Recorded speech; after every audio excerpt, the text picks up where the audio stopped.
Looks like we got a Wolfpack coming to the ring. The Wolfpack themselves.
Good evening, ladies and gentlemen.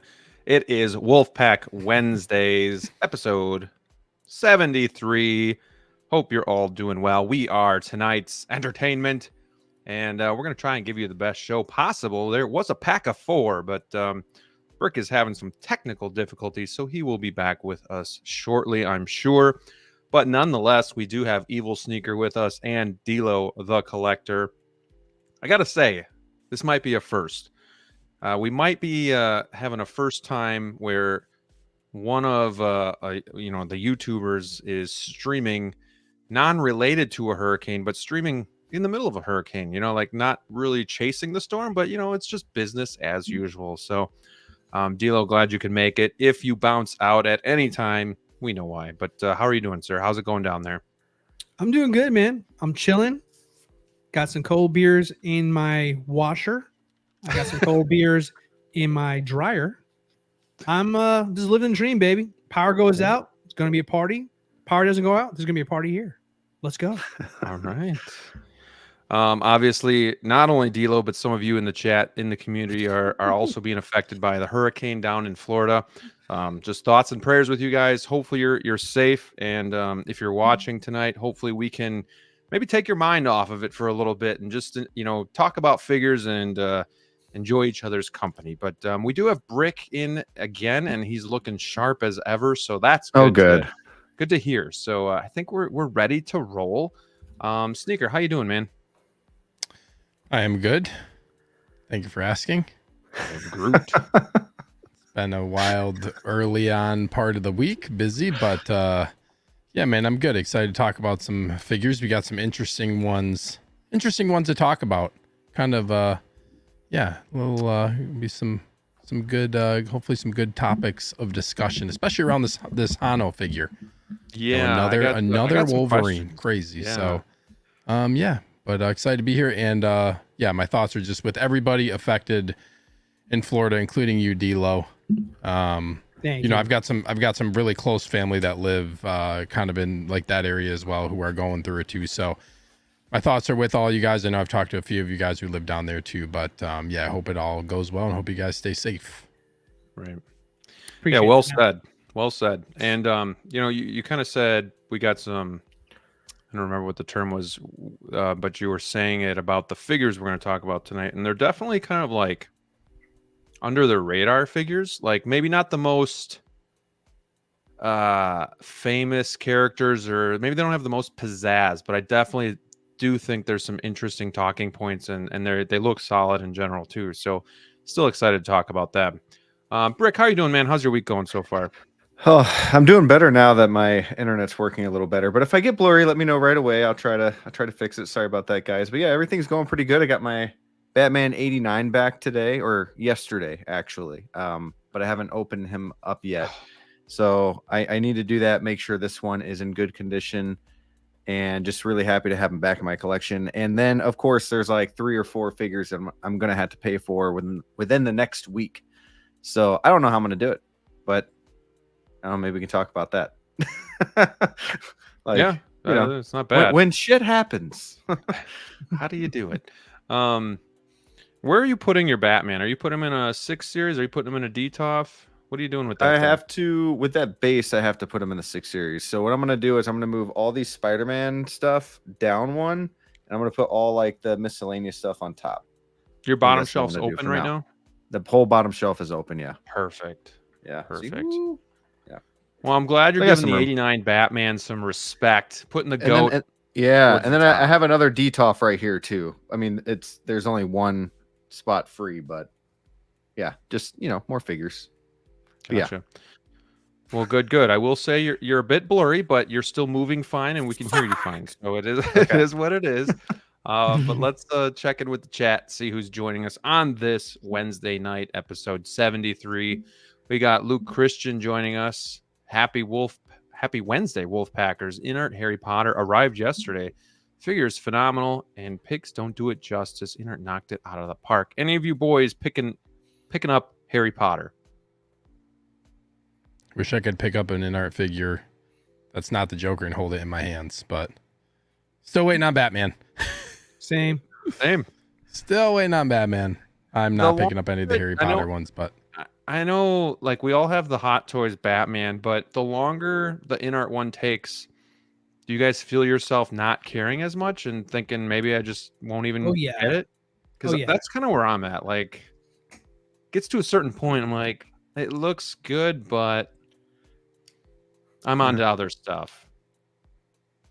Steve, are you for sure just? It's crazy because. Oh, go ahead. I mean, when did you get yours, Grant? Because you were the first one. Was it January? I think you got yours. Yeah. So like, there's a good chance. I'm not saying it's going to, but there's a good chance you could probably be out of this figure if you decide to keep it until the end of the year, maybe even. So you could potentially easily have it for a full year, right? Before you actually. That's pretty wild. That's pretty wild, man. Yeah, I mean, yeah, I don't know. We'll see. I guess it is a good sign. Oh, Go sorry. ahead. I was just gonna say, I know they talked about like they've got different teams working on stuff too. So I guess what I will say, it is a positive sign that they're getting out these, even though like we don't have that, it is a positive sign. I think that they're getting other figures. Like I was actually talking to a friend who who got his InArt Superman invoice already too. So hopefully like they have like split teams where they're kind of starting to work on getting this stuff out more. I feel like that's a promising sign to see like these Harry Potter figures actually like already getting into people's hands too. So, but yeah, Batman. I'm still excited for Batman.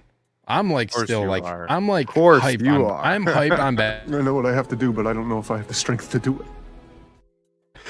Oh, love it. That's like the gif of my life right there. But yeah. The like I'm like, and watching the Penguin, dude, like, oh man, I'm just like really in on the last episode and on Batman. That show is so good. I cannot wait for the rest of that show, and for the second movie's just gonna be, they're really turning that into something really cool. So yeah, I'm still really excited to get that Batman. But oh yeah, I don't expect it at this point until February or March, to be honest. That's like what I'm projecting for myself. That's nuts. You got yours from Spec, right? Or was it 1/6 kit? Yeah, I did. No, I got mine from Spec Fiction. Then I didn't realize that once it becomes in stock, you still have to wait a couple months for C shipment. So like I'm still waiting. So whenever I get it, it's still gonna be a couple months till I actually like get it once it's in stock or whatever. So I don't know. I thought about trying to like get somebody's like if they want to not keep their all in, because I'm actually kind of interested in the Bruce Wayne as well. And then I would just sell my Batman once it comes in eventually at some point separately, but we'll see what happens. But yeah, I'm still excited. Well, I always wanted to display one cowl on, cowl off because of the dark around the eyes, but I don't know if I can bring myself to do that with a Batman figure. I don't know if I can display one, and it goes with Batman Returns when that one comes out. Like, am I going to be able to do that? And I don't know. You got to do Drifter. Like, I'm just waiting for Topo to drop the pre-order for the Drifter outfit. That InArt rooted head sculpt's going on. Does that come with a body or just the clothes? It's I think it's everything. I think it's like, yeah, I'm pretty sure it's everything but a head sculpt basically. It comes with like, it's going to come with like motorcycle helmet, everything. So it's going to be, yeah, I'm going to put I'll like, definitely get that then. Yeah, I'm doing cowl on for like the InArt, like, or the actual like Batman figure. And then I'm doing rooted on the Drifter body if Topo ever releases a pre-order for it. Awesome. Brick, you had something you wanted to throw in there?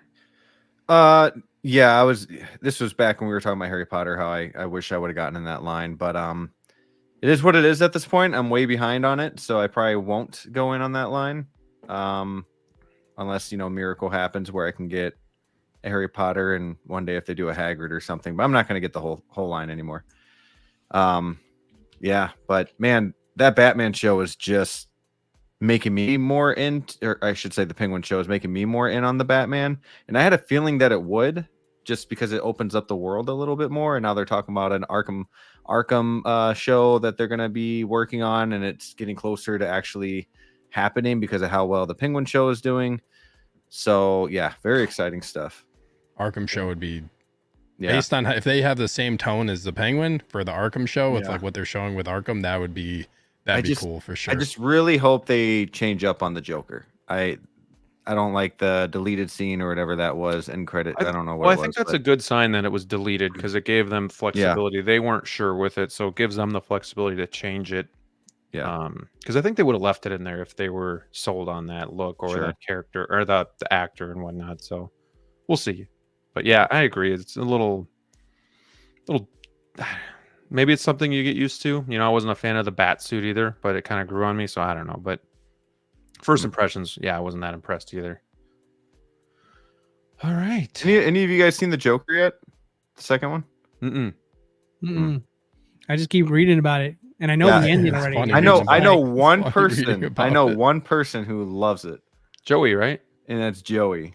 And I understand, but I can't get myself to see it right now in theater spending, $13 to $20 on a movie that's getting such a bad rap.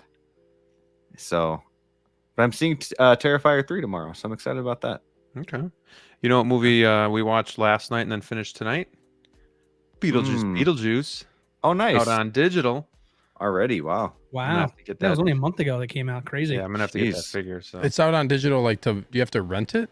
I think you can at least buy it, but so rent is like, oh yeah, the girls and the wife were like, yeah, we gotta buy that. We loved it, and I liked it too. So I wasn't really pushing back too much, but okay, that's why on the Instagram story I picked that MacArthur Park song. Got you.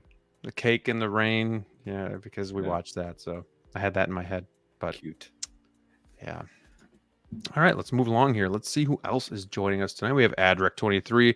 What's good, Wolfpack? How's it going, my friend? Thank you for being here. Nomar's in the house. What's up, Wolfpack? Hope everyone and family's doing well. Weather has not been good down here in Florida. Hope you are good, DLO. And it sounds like he's in the Miami area, which isn't as bad, but still the whole state's just rain. So I watch. It's just funny. I watch Camp Pennon on YouTube. I don't know if anybody's ever heard of him, but he collects reptiles and stuff. So he's got like all these outdoor enclosures, and he really does a good job of taking you along on his journey as he's feeding them, as he's caring for them, as he's building new things, and just like, hey, today I'm doing this. And anyway, he put a video out yesterday. He's just north of Florida. Jupiter, I think, is where he's at. And his whole area was flooded as of a day ago. And he's like, and this is just like the rain that doesn't have anything to do with the hurricane. Like that hasn't even come through yet. So Jeez. I know everybody's bracing for it. And Yeah, I was looking. Well, I found a website or a video or whatever. You know how you get like a thing on Facebook and you click on it, takes you to the site on how they take care of zoo animals during a hurricane, and they had flamingos in the bathroom. okay. It like with grass on the floor. It was really sad. Yeah. And like they had like boxes that they put the reptiles in, and wow. Yeah. Like try dealing with a lion when there's a hurricane, you know? Oh, you dress in here. Yeah, interesting stuff. I mean, I know we three of us are from Wisconsin. We all were like, yeah, winters might not be so bad. You know, you don't have to deal with your house getting blown over. But DLO is proven strong, and only the tough survive down there. So I mean, it's if you've been here long enough, you kind of go through these and kind of. I think it's anywhere you live. There. Like here, the winter is just like, yeah, you just live through it, and there it's the hurricanes. Yeah, in like Oklahoma, it's the tornadoes. And, I was gonna say the tornadoes in Oklahoma. Like tornadoes sound scarier to me than a hurricane, personally. Right. So, but, DLO, you know, DLO for this one, like I guess like what I've been hearing around here is like this is gonna be like this is potential to be like the worst hurricane ever. Like to go like what are people saying around like actually like where you live or like people you know? Yeah, I mean, here? What's it really your depends experience? on where specifically you live. Like, because everybody knows, like, I live near Tampa. I'm not in Tampa, but I'm close enough to Tampa. Like, I can call that like, you know, the closest big city to me. But in regards to like, it just really depends on where you live. Like, for example, like the heart of like the storm right now hits Siesta Key, so that's really close to more Sarasota. If you guys have ever heard of Sarasota, that place is gonna get hit way worse. It's about like southwest of me, basically. But you know, for the first part of it there, like, first of all, this is the first time like I've really experienced like a hurricane watch on social media. And if I follow that, oh my gosh, would I be terrified right now? Because the stuff that they say, like without even fact checking all that stuff, would just terrify. I mean, I have family mostly outside. I mean, I'm from New York, in case you guys haven't figured that out by yet. But, you know, so all my New York family is like calling me up, like, are you okay? What's going on? And like, because the news that they're getting is so different than what we're getting. Like our guys that we follow over here, big one for us locally here is a guy by a weather man by the name of Dennis Phillips. He's a straight shooter. He kind of tells you exactly what to expect, and you know it can vary this way. And so you kind of feel a little bit more at peace knowing, like, okay, well, if it's gonna be bad, this guy knows what he's talking about. It's gonna be that. But the whole time he was saying, like, hey, if it swings to the left or to the right, we can completely avoid a big catastrophe, like potentially how it's being projected. And that's exactly what happened. You just never know until the last second, until it gets to landfall. So for us, we were just always been told, like, hey, if you're in certain zones, evacuate now, no questions asked. This is the time to do it. If you're not, stay put, hunker down, you know, and ride this thing out. And that's what we did, because we're not in those areas. So thankfully we're going to be okay. It's going to probably be a little bit of flooding, maybe some power outages, definitely some power outages. I think it's up to like almost like 100,000 people without power so far from what I've heard. But yeah, it's just kind of one of those things, man. If, you know, beautiful weather comes at a price. Yeah. And stuff like this will happen. So. The nice thing though is you have the heads up. So, you know, you can get your supplies and get ready for it, where, you know, sometimes the bad weather hits and then you're out of power for 3 days and you had no idea it's coming. So I mean, that's at least they can track that and you kind of know what your options are and stuff too. So, but I've definitely learned a lot more about hurricanes in the past couple of days now that I have people down there that I know, and just kind of tracking that myself, just to kind of put my mind at ease a little bit too. So, but yeah, we're just we're thinking about everybody down there. It's definitely shitty, especially after a hurricane came through a couple weeks ago. So yeah, that's crazy, that's the crazy tough part, times. because a lot of places got hit recently from They Helene. haven't even gotten the debris cleaned up. No, a lot of that stuff, like in the major cities like St. Pete area there in Pinellas, like they have like a lot of people who had experienced flooding, had a lot of their furniture already out in front of their houses because it just got damaged during the first flood. So that stuff is like, with 130 plus mile per hour winds, those are like rockets being like scattered into the area there. So it's tough. It's it's the aftermath on some of those places that didn't recover. It's going to look pretty nasty once it's all said and done here. But Yeah. yeah, just tough. Hope everybody's going to be okay. Well said. We have Nick's Collectibles in the house as well here. What's up, y'all? How you doing, Nick? Thank you for being here, my friend. Giovan, howdy, everyone. Caught me a bit of food poisoning today, but still moving along. Hope everyone is having a better day than me and my stomach. Hope you feel better. Yeah, hopefully we can bring you a little bit of entertainment and joy tonight, and maybe just allow you to forget about all that bad shit going on in your stomach. Drink some Sprite, 7-Up. It's always good. We got X-Man Supreme. Hang on, did someone else have food poisoning also in the last couple of days in these chats? Damn, what's going on? Hope you feel better soon. What's going on, X-Man? We got Valkyrie in the house, channel member. Thank you for the support. Good evening, fellas. Let's have a great show. I'm hanging out at the tire store. Man, everybody's got an interesting story tonight. Hanging out at the tire store, getting a new tire for my wife's car. At least I can watch Wolfpack Wednesday on my phone. Too sweet to y'all. Thank you for being such a dedicated viewer that you're at the tire shop checking us out. Do appreciate that. We got Brad Cormack, another channel member. Good evening to you, my friend. Hope you're doing well. Neilerific. Greetings, Earthlings and Wolfpackers. Oh no, not another one. That's a good one. Good pun. Christian Cooper, what's up, Wolfpack? What's going on, dude? Glad you're doing well. We just lost Steve. Everybody's in and out tonight. We got the movie canon. Gio, my friend. Evening, amazing Wolfpack and fellow collectors in the chat. Thank you for being here, my friend. Hope you're doing well on the West Coast. Chilling in my hotel in Orlando right now. That's better than being at home right now for you. So yeah, good to hear you're safe. Doc Bat, happy Wednesday, Wolves. Happy Wednesday to you as well. Primetime reviews, my friend. Too sweet. Thank you for being a channel member and thank you for being here.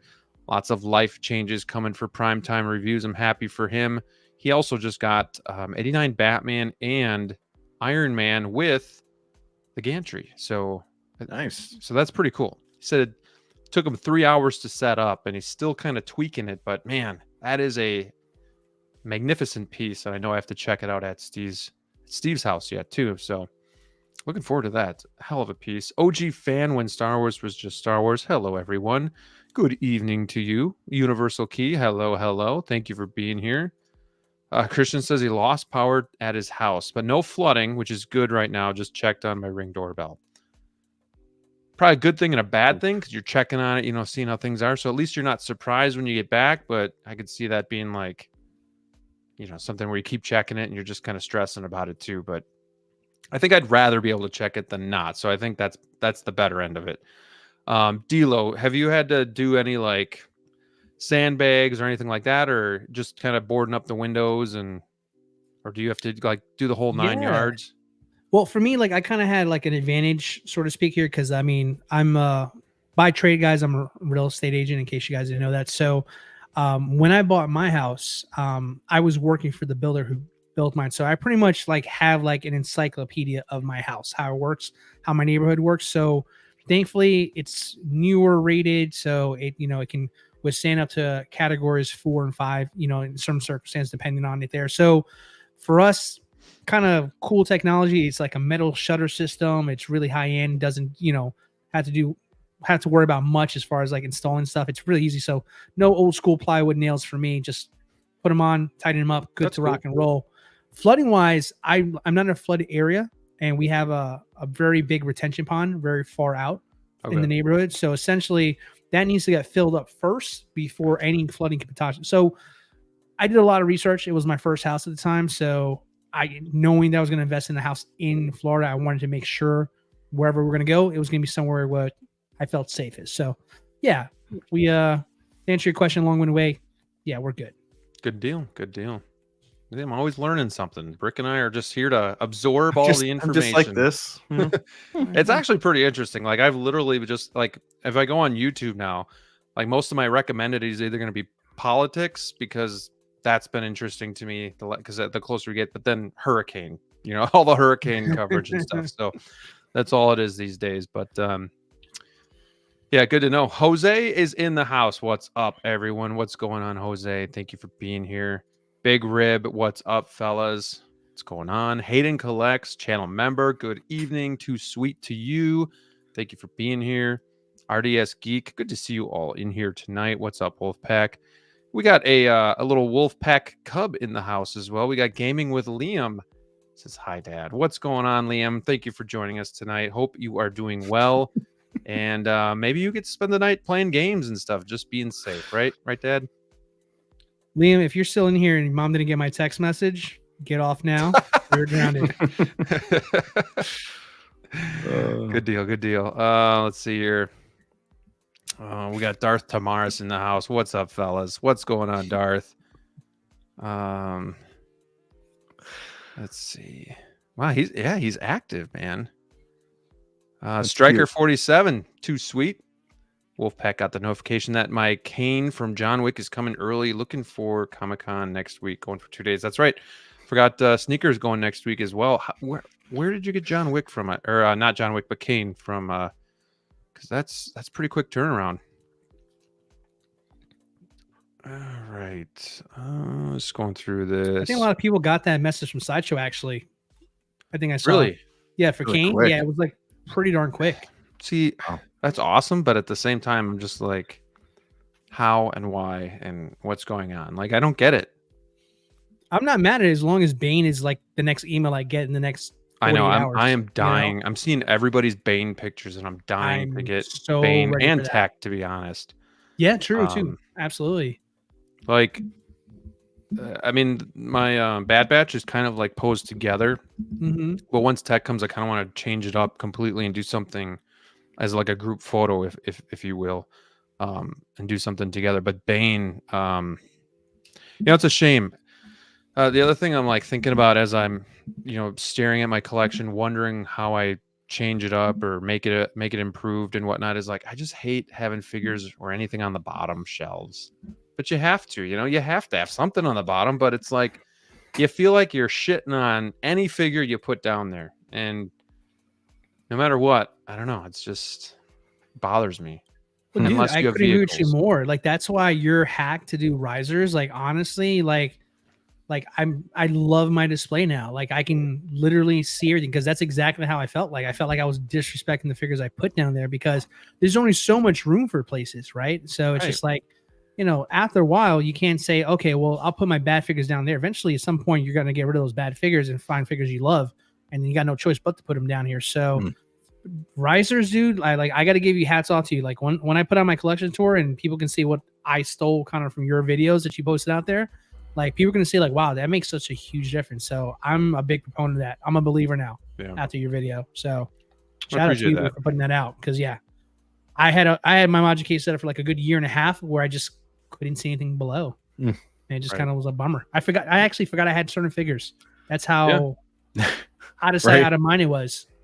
Well, I think for you, it was a blessing that you were able to come here and see it in person, just kind of see the difference too of for shit. sure. I can actually see your bottom shelf, but even still, I mean, it's not perfect, but I mean, hell, it's 8 inches higher than it was, so it's a win. Matters, but man. It's tough because I have like 8 inches is a lot to some people. Yeah, some people can't handle 8 inches. Too much. Yeah, but yeah, I mean, I have 89 Batman on the bottom.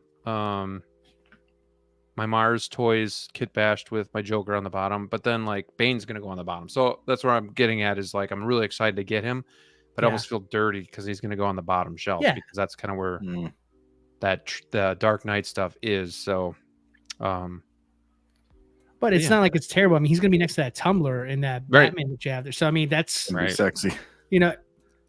Could be worse. That's true. Yeah, could always be worse. Got a whole Brick, how do you Tumblr feel down about there. the bottom shelf? The nice thing about your DTOFs is you have kind of the transparent cases, so you can kind of see downward a little bit better. But do you rotate, or are you pretty good with what you have at the bottom, or is it like your least favorite figures, or how do you manage that? It's not really my least favorite. I kind of put like, as you can see, I've got like a set of 2 down there. I know I have a set of 2 up there too, and then I have an Iron Man there. The reason I have an Iron Man there is because I had another Iron Man around here, but now he's over here. And then I have like the Falcon down there, and he's too big to like put up here. You know what I mean? So I kind of look at it as if they're bigger or a duo or something. I guess I do have, I guess Black Widow and, the Snowsuit and Yelena is worth being at the bottom shelf. I like Elena though. But Black Widow, the snowsuit's my least favorite figure I own. We know. I guess yeah. I guess that says something. But yeah, I feel like the details are a little different, like you were saying, than the Magi cases, because the Magi cases you can't see through the the floor of the other shelves. So it's it's a little different. That's why I don't have anything down below just yet on my Magi cases. And when I do, I'm going to have the villains down there, Spider-Man villains, and I'm not going to be able to see Venom and Carnage for jack squat. So I don't know. I got to figure out a way to set them up. Maybe when I get the other Venom from the video game, come up with something, reorganize just a little bit, maybe put some shelves up there, do something up there somewhere. Maybe move the Lego stuff around a little bit more and do something. I don't know. We'll see. It's a nice thing about collections is we can always change, we can always improve, tweak. These monos are really great too. I think eventually I want to put six 110s here. But something I will say I do like is the transparent shelves make it a lot easier again to look downward and still see the figures, whereas the cases, like Brick said, you can't really do that. I mean, it's a lot harder. So but yeah, I mean, that's part of the fun of collecting. Yeah. Good convos so far, guys. Good convos. Well, and I have those 4 figures that might come, and I say might because I don't know if Wonka is going to release anytime soon, but I feel like that update, we're going to get them by the end of the year at least. I just don't know. My fear, and I won't get too into this right now, but my fear is that I'm going to have like 4 invoices all in one day. And I just had a few weeks ago 3 in 1 week. So now I'm like freaking out a little bit because the Supergirl from that I got from Lion Rocks is in stock now. So that's going to come anytime. And then I've got, what do I have? I have Lady Pool and something else, Star-Lord at any moment. So Lady Pool's tomorrow. So it's terrifying. Man. It's a double-edged sword. It's definitely I might not be in the hobby in a couple weeks because my wife might put a stop to it. Don't be surprised, fellas. Welcome back, Sneaker. Hope you're doing well over there. Sorry about that. My computer is being very crazy, and I realized I had like auto updates were turned off, so I don't think my computer's been updated in a while. Like you guys kept glitching out on my end, so I apologize for that. But no, we're still catching up with the chat. We're just kind of shooting I was now. listening to you guys talk about the risers and all that stuff. Yep. Shooting yes. There. Shout out to Windows 95 for Steve's computer. That's not what it felt like. Dang.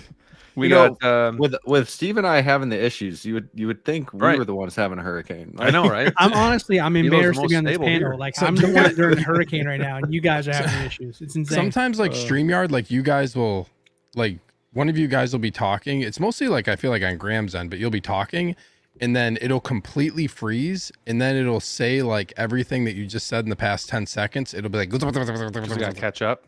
Yeah, it'll like catch up in like turbo cool, speed. actually. So it sounds cool, but it's annoying. It sounds cool. But it's not. It's like a bad like kung fu movie that was dubbed back in the day. You killed my brother. For me, he's just frozen, looks drunk, and I can't hear him talk at all. So when you guys are like doing Are you this, talking about your streams or like in person? Because that's very you got to get specific there. You got to get specific when you say stuff. no, like that. just on stream, okay, now. okay. I wish I could take a picture, but now he's gone. Now he's back. That's on your end. Okay, well, it's just him. Wait, me? I think he's talking about me. Oh, no, now you're good, Steve. Oh, he's For talking me. about Steve. Yeah. Oh, okay. Yeah, because you guys were talking to him, and I could hear that, and then you guys were saying it's all like that. Yeah, Steve, So you're good on my end. He's good now. Rick, you're good on my end too. So I'm Yeah. not sure. everybody's good on everybody's ends. Everyone's All right. good. Our ends are good. Man. Let's keep moving along here. We Steve got frozen. 1-6 shooter. Diggity dog. I'm not frozen. That's just me staring, smiling. Aragorn is excellent. Legolas and I know you Nazgul were. pre-ordered. We got Cylon in the house. Hi, everyone. Hello. Derek, channel member. Good evening, Wolfpack. Thank you for being here. Tider FL, another Floridian. What's up, everyone? Glad you're safe, man. Hope you're doing well. Thanks for joining us tonight. Collector Joey, another channel member and a YouTube star. Too sweet to you, my friend. Thank you for being here. Hope you're doing well. Good to see you. Don's office. Hello, hello. How are you? Hello. So, Sneaker, you're going to see this guy next week, right? Next week? Oh, yes. Him and I are going to be spending a lot of time together because I'm staying with him Awesome. and I'm staying with you. I'm staying with him from Wednesday. I fly in Wednesday and then flying home on Sunday. So we're going to be spending a lot of time together. Looking forward to it. And yeah, looking forward to going to Comic-Con for sure. So yeah, I'm honored to be meeting Thrawn's office in person. So, I take it you won't be joining us then Wednesday night. Probably not. Now you tell I us. will Probably not. allow you Did I to pick your substitute. Did I tell you guys I changed my flight and stuff? I told you that, right? No, we don't talk to you anymore. Oh, I thought I told you guys this. So my plan was to. I know. I swear I told you guys this. You might I have thought I told told you us this last week. I think you did. I think you did after the stream. Yeah, I think you did. Because DLO, you were like, oh, yeah, because I was talking about it a lot. I thought oh, maybe not. But anyways, Maybe I was gonna fly in Thursday. But we wanted to go to the Batman panel, or I'm sorry, the Penguin panel. Yep. I remember. Yeah, I did talk about this. Yep. Yeah, so now I'm flying in on Wednesday. So then Thursday morning we're going to the Penguin panel at the convention. So yeah. So I probably will not be on the show, but I get to pick my replacement. Sure. Oh, okay. Thanks. Sure. We'll start. Gotta a let poll. us know live though. I'm just kidding. Yeah, who's gonna be? Oh, moving along. We got the Ben Thomas show. Our friend to the north. Put a What's poll going on, up. Ben. Put a poll up. Pull up. Nick's Collectibles says, "Where the f is everyone getting their InArt Superman invoices from?" I haven't gotten mine yet, but I ordered through 1/6 Kit, and I'm not expecting it for another 8 months. So we'll see. Jeez. It's a good question. How do you guys feel about the Penguin being rated R? Then when Batman 2 comes out, we go back to PG-13. I say Dude, they go all honestly, in and make part 2 rated R. I can Like, see that. No, I mean They should that'd be just great, go, but that they would should never just go happen. all. The They first should one was just go all in, PG-13, though, man. right? It is. They're Yeah. all PG-13. Yep. And I'm like, Fine how with do it. you- I mean, it's Batman, so you're kind of going hero instead of villain. right? So like, It's a broader appeal. Like Right. they got merch. I for honestly- sale. Give us that hard villain stuff in this one, just like the Penguin. I honestly felt like that movie could have been rated R. Really? Honestly. The way You thought it was the way the Riddler in the beginning when he bashes Especially- his yeah, head, yeah, that ties was a him up little with rough. tape. Oh, yeah, they- you got a point. they there. were like- I'm vengeance. Like it could have very easily The if they showed dude a little bit blowing more up blood. with the freaking bomb Yeah. strapped, like the bomb strap. I mean, they cut away from explosion, that. like, Stuff. that That's how shit you was get the crazy. PG marks. You know, Right. you didn't see blood. You didn't see any of that stuff. So They were although they one did get away less with blurred the scene away amputated from finger, that's a little gnarly. thumb drive. They should just make it rated R. I think that'd be awesome if they did. But yeah, you're probably right. They probably won't. But Dude, it's it's money, definitely bro. not. That's It's never gonna definitely not happen. like. It's not like Venom PG-13. You know what I mean? Like it's Dude, I it's a don't. little darker. Yeah, 13. but also like I don't know because it's not as broad of an appeal. But like, look at Deadpool and Wolverine. Like that movie was obviously very violent and rated R, the highest grossing rated R movie of all time. Like there's appeal there for people who, are You just interested don't in need this type of Batman stuff. Like, to be throwing the F-bomb all over the place, and well, he doesn't need to be, but like, my question The is, how are villains they going can. to how are they going to blend in what they're doing with the Penguin into that without making it like the underground seem like it is? Because the Penguin is violent and it has a lot of it's just a lot of swearing. Like imagine a RoboCop movie, but the Batman, where the villains are like crazy, throwing F-bombs and stuff like that. Nah. But Batman's like, man, I would Never love happened, that. dudes. we can hope. You can. But the thing, probably won't. Hold your breath. but It's not here's the happening. thing. It probably won't happen. I'm with you. But like, we're having the Pattinson Batman and what they're doing with the Penguin, like Steve has been saying. But we're also going to be getting James Gunn Batman. So like, why can't we have like the PG-13 Batman over here and like a rated R Batman over here? If we're gonna have two, you might as well keep one dark. I don't know. Well, it's funny you Would be mentioned cool. that because they're undecided if James Gunn is going to. I mean, originally the thought was to keep the Matt Reeves Batman separate, but it's doing so well. Yeah. Penguin's doing really well. And I saw like that, I've been yeah. hearing a lot more that like they may want to just incorporate that Batman into it, which I think would be a good idea. Interesting. I don't think hope not. right now at the very infant stage of this new DCU that they're doing, like you confuse audiences with having two Batmans. Like I think it's like look at Marvel right now with all the multiverse stuff that it's so all over the place. Yeah. Outside of Spider-Man and Deadpool, those multiverse films have been not very audience friendly to the casuals, and even the diehards aren't even thrilled with it either. So I just feel like you don't want to go back to multiverse stuff because it's but just how showing do it's just you- not working. But how do you get something so dark? And I understand it's Batman.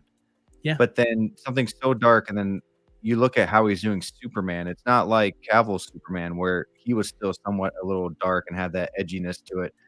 And I know we haven't seen a trailer to this new Superman movie yet, but like from what I'm hearing through interviews and pictures that we've seen, this is like bringing that old school, colorful Superman back. He's got his dog, like we get Supergirl.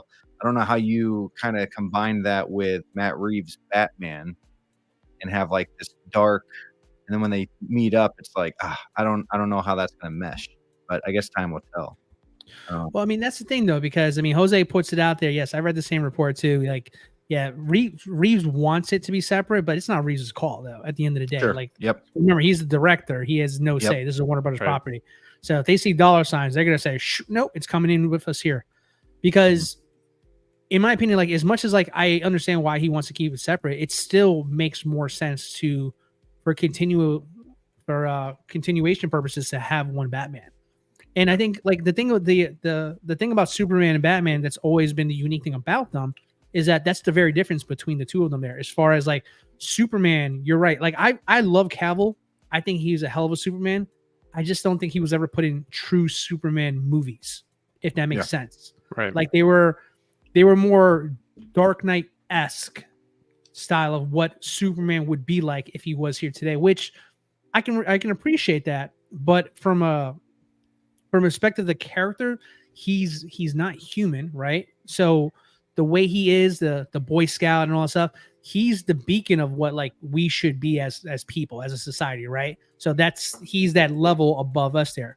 But with Batman, what's always gravitated more for me is just like he's so grounded. He has such a tragic background to why he is as dark as he is. It makes sense for him to be this way. So when the comics, I think I'm looking at more cinematography though, like not necessarily who they are. That's but what like, I'm getting to. Like it's such a stark contrast because I've never been a fan of them crossing over myself personally. That's just my opinion there. I mean, World's Finest and all that's all good and well. But it's just like they're so polar opposite when they combine their worlds together. It feels like it's either too much Superman or too much Batman skewed, kind of like BVS. Yeah, I got BVS Cavill got super dark, from what Superman would do, right? Because it felt more like a Batman movie than a Superman movie, in my opinion, right? Yeah. So it's gonna be tough to pull off because it's not easy. They're not, in my opinion, they're not naturally fitted together. But in the comics, they do have some really good stories for them. So it usually works out something where like Batman is in Metropolis or Superman goes to Gotham City and it's more tailored to whatever's going on with that particular main character's world, but never when they're together. It always feels like discombobulated. So I don't know. Take it if you will. It's going to be tough. I'm not saying it's going to be easy, but that's what they say. Good conversation, guys. I think this is going to be the longest it takes us to get through the comments, but hey, we got a lot of breaks of conversation in the middle of it, so we'll get through it. We got Zord Photography. Hey everyone, what's going on, my friend? Great photos of Bane, by the way. Just made me salivate over that figure even more, so super excited for that.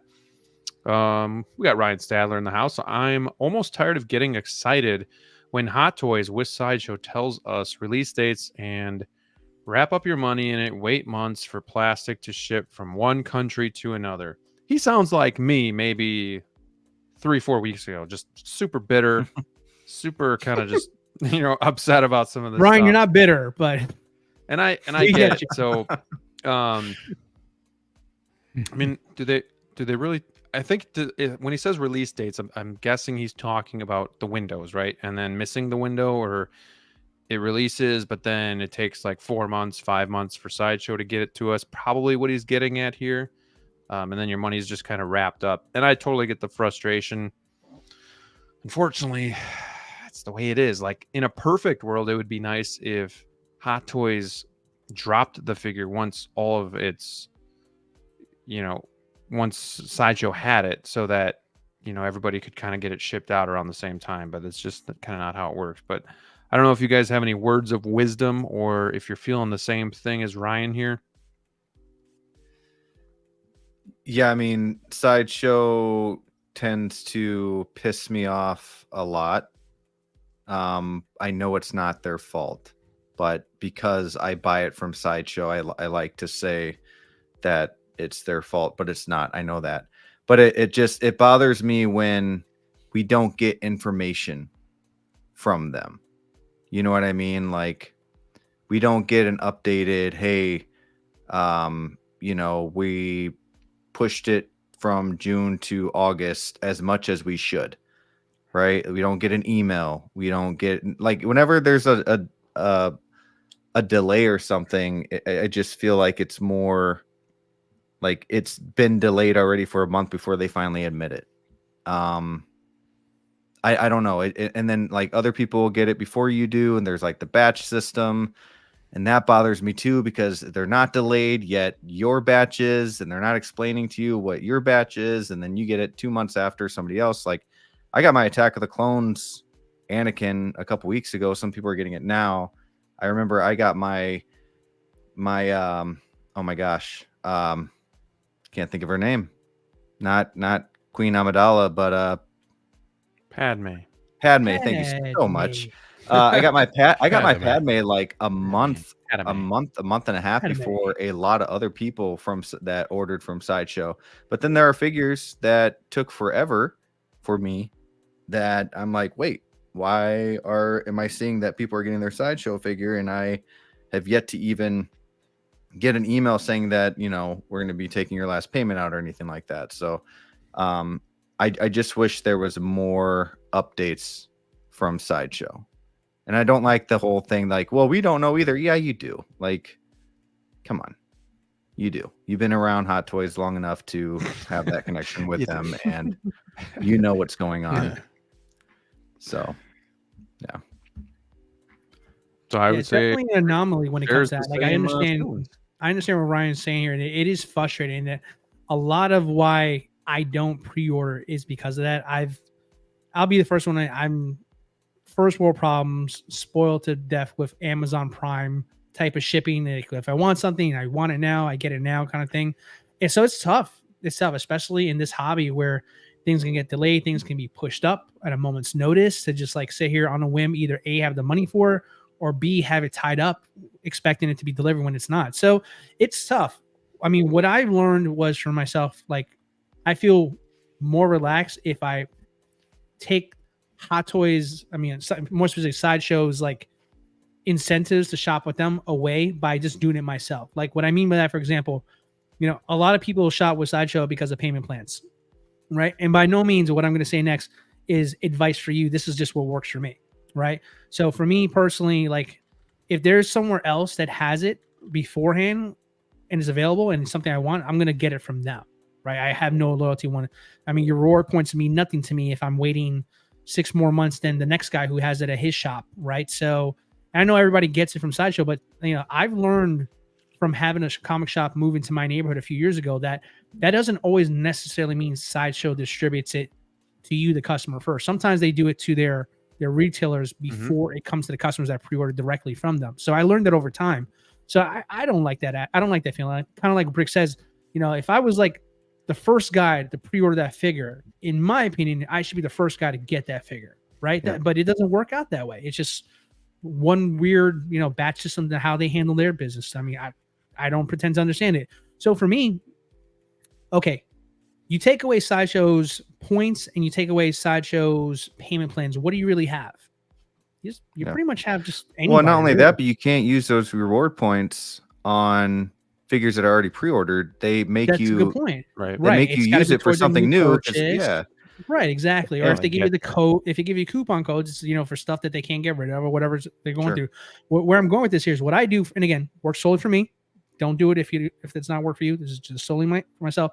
Me, I put it on one of my 0 interest credit cards, slap it on there. I make payments to that. I get the figure immediately. I pay that off. Same thing I would have done with Sideshow, except I don't have to get it through Sideshow. I can get it to whoever has it first. Have that immediate satisfaction. It's in my collection. I can enjoy it now, and then still make the payments I was going to make on it regardless. So now that can be very risky. That can be very dangerous in the wrong hands. Let's be very clear about that. So I'm not endorsing that. If you don't think you can do it that way, stay very far away from that because you can get yourself in really big trouble really fast. But half the time, and I'll throw his name out there, but Hawk Wars Toys will get the figures before I do. You know what I mean? And I can get he does like a very good price for everybody. You know, it's basically, everybody sees his prices, but it's if anything, it's the same price as if anything, it's the same price as Sideshow, and you can just get it right away. So and I trust Hawk. You know what I mean? So sure, it's something that I look at too, and it's like, well, why am I buying from Sideshow when I can get it from not just Hawk but other people, like you're saying, DLO? Like, but I get it. Yeah. Payments, and you have these limited editions that come with golden guns or freaking helmet or something like that. So they get you that way, but. Man.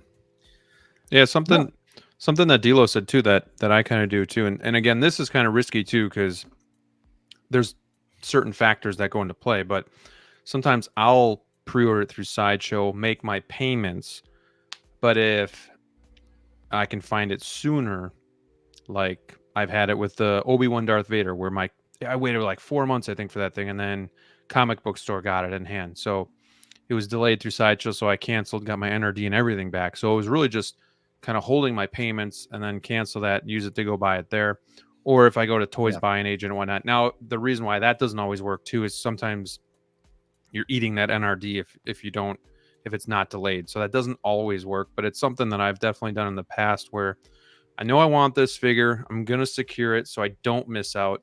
But if it comes sooner somewhere else and or gets delayed, through Sideshow, I at least know my money is there, and I don't have to worry about it because I'm not the best at saving, so I need to kind of overcompensate for that and make sure I'm making those payments so that I'm not just, I'll pay it off when it comes out, and then I'm buying other shit, and then I don't have the money. So that's kind of what's been working for me. But that's kind of what I do sometimes. But I've also gotten a little bit better at just waiting, just because I don't want to spend, Toys Buying Agent is a case by case basis. Some figures are $100 more expensive than Sideshow, and that's out of the question. Some are in line with what Sideshow's charging you, so then it's like, sure, I can do that and get it right away. So but that's kind of how I've been operating as well.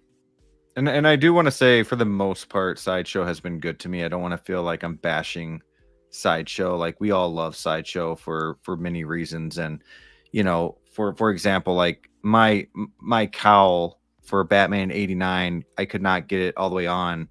It would keep you couldn't push it all the way down. Like, something was wrong with that. And so I was able to right away send a quick email, showed a picture, which a picture cannot explain that, cannot show that really. And they're like, yep, send it back. We'll send you a new one as soon as, we get word that you sent yours. And boom, just like that. Within a week, I got the new figure. So that doesn't happen with everybody that easily. Service, yeah. So and that's weird too, because before you used to have to wait for them to get it, then they ship yours out. So the fact that they're now letting you at least drop it off, and once it checks in with the post office or UPS, wherever you send it through, they're shipping out. That's a lot better, because for me, specifically for me, I'm on the East Coast. They're all the way on the West Coast in Cali. I'm only it's the longest delivery to me. It's the most expensive shipping, and it's the longest route to me here. It takes like a week to get that there, where if I can go to Underground, I can probably get it in 2 days, maybe 3 sometimes, depending on what I'm getting, or a Big Bad Toy Store, or any of those other ones that you guys are familiar with. It's turns a lot faster. But Sideshow for me, that really has to be the last place for me to secure something, or if it's one of those lotteries or an exclusive time thing. That's how they get my money these days. That's the only way they get my money these days, because outside of that, it just it doesn't make sense, because there's so many places that are tax free. There's some places that offer free shipping, and the turnaround's a lot faster too. So I mean, everybody starts with Sideshow. It's up to you if you decide you want to stick with them. Me, I like to mix and match. I go local sometimes. I will go to Hawk, Underground. Recently I just got Bane's coming from Collector Zone, so that's gonna be my first purchase of them. So I'm testing them all out to see which one. Brick 6 is for gonna- 12% off of your. Go What's ahead. that? Sorry.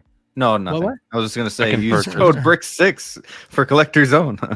Cheap plug No, I number was 2. making It's only it- been an hour. yeah. We have not sold out, ladies and gentlemen. I promise you, we're still the same Wolfpack. Too sweet. Too sweet. But yeah. So I mean, it's like you just got to learn what works for you, man. Like to flow. Like I said, for me, the whole I need instant gratification. I don't want to wait for one particular. Like whoever has it first has the better price. You can get it to me faster. That's usually where I go.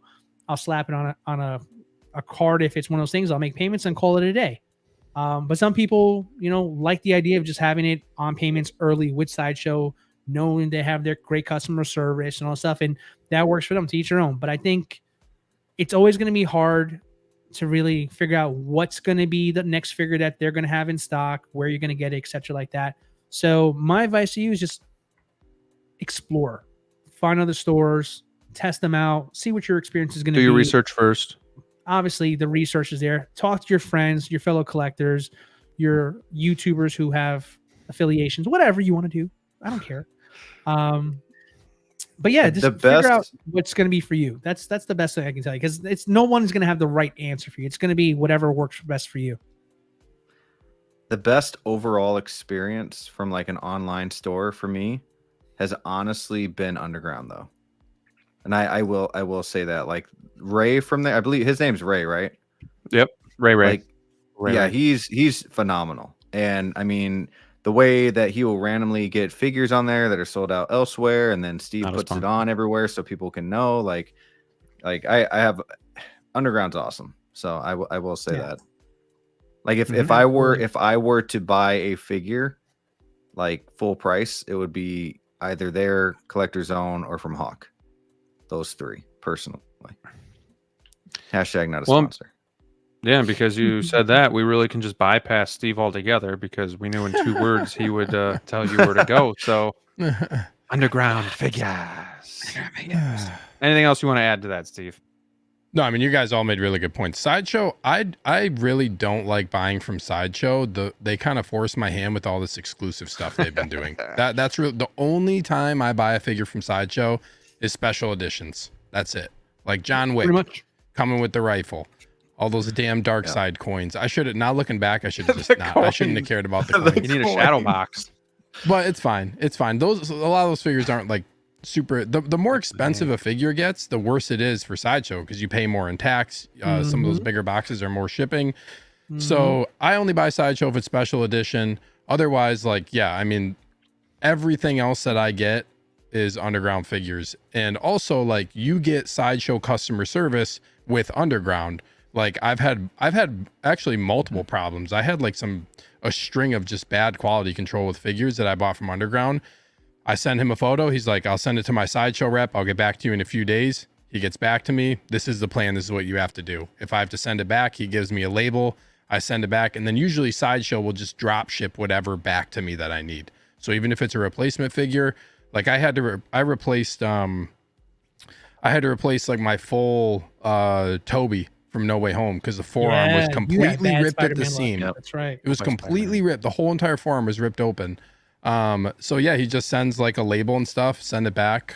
So you get that like customer service with ordering from Underground, and like that, it adds up when you're not paying tax. And like for me, East Coast, the shipping is usually like USPS. You can ship like, I think shipping for like when I got Mace Windu was like $12. It was like 12 or that's a lot better than paying like 21, 22, 23 bucks from Sideshow.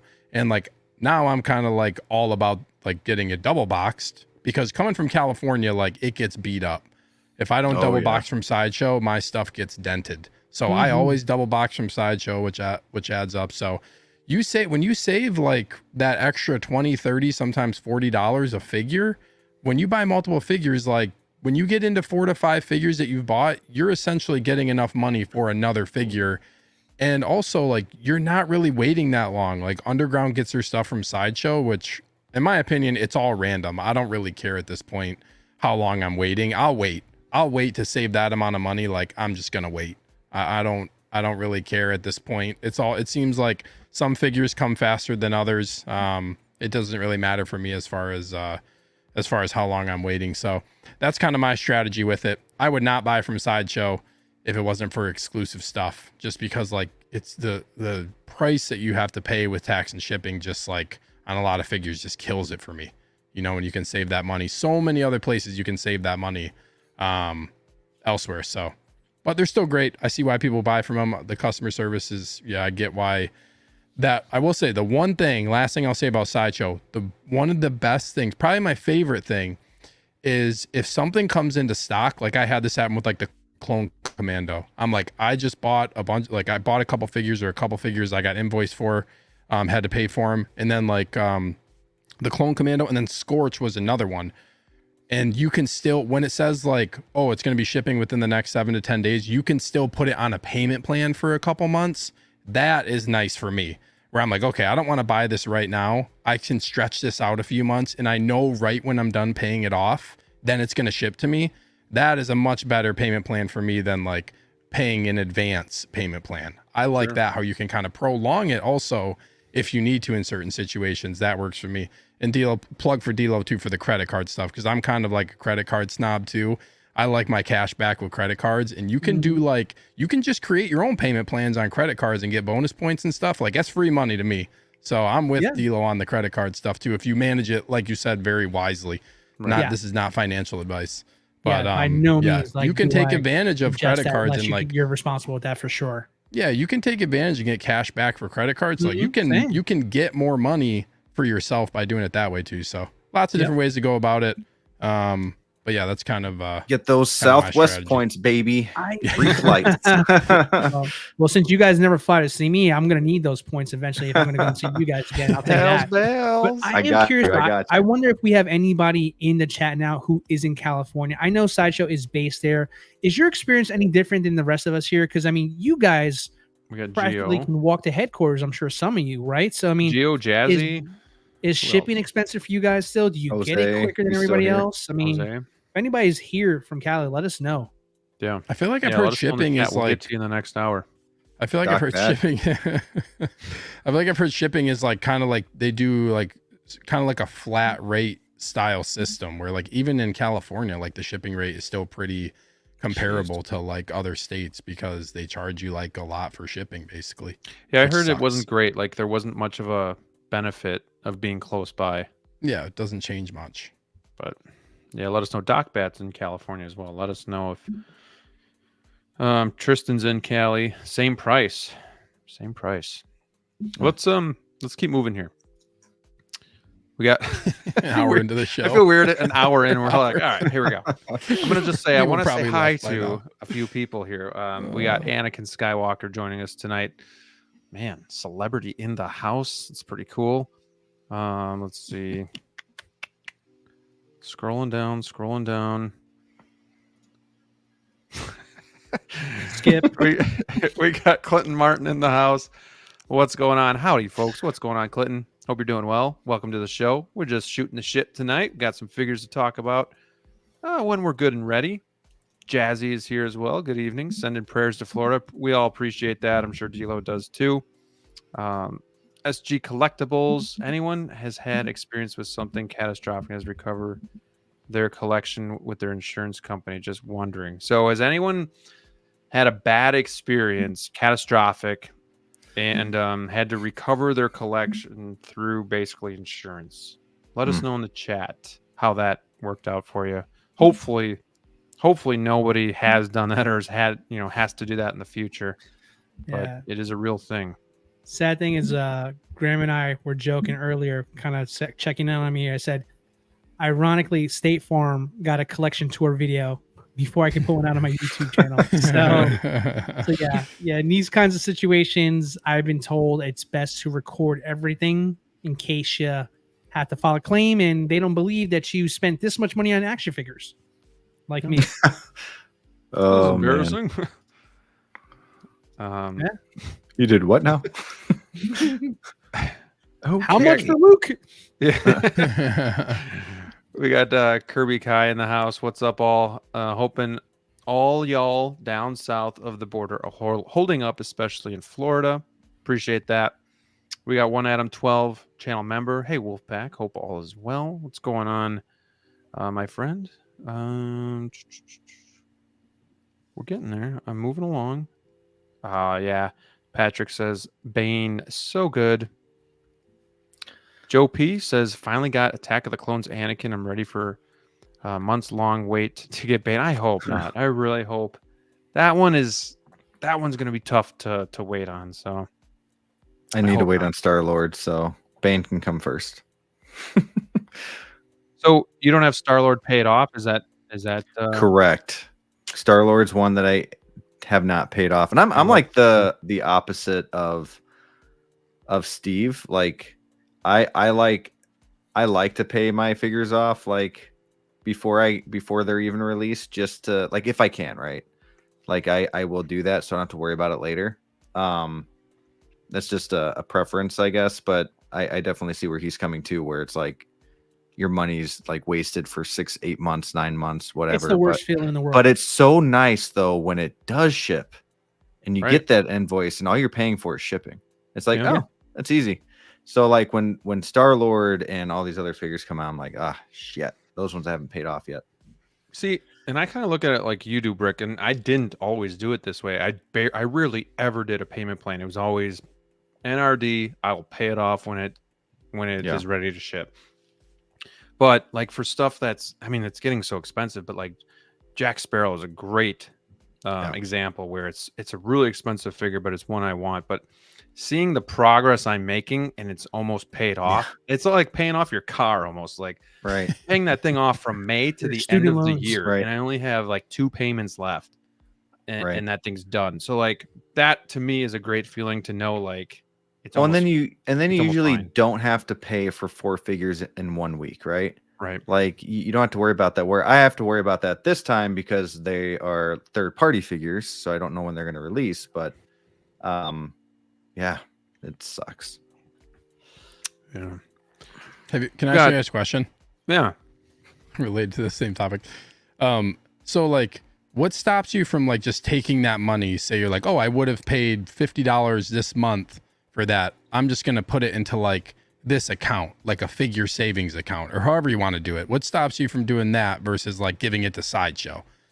Because like say you pay this figure off, like that's $500 for Jack Sparrow that's just gone. Like what if you needed that money for something? You know what I mean? Not that I'm not saying like you would, but like, then I cancel it. Yeah, you just can't.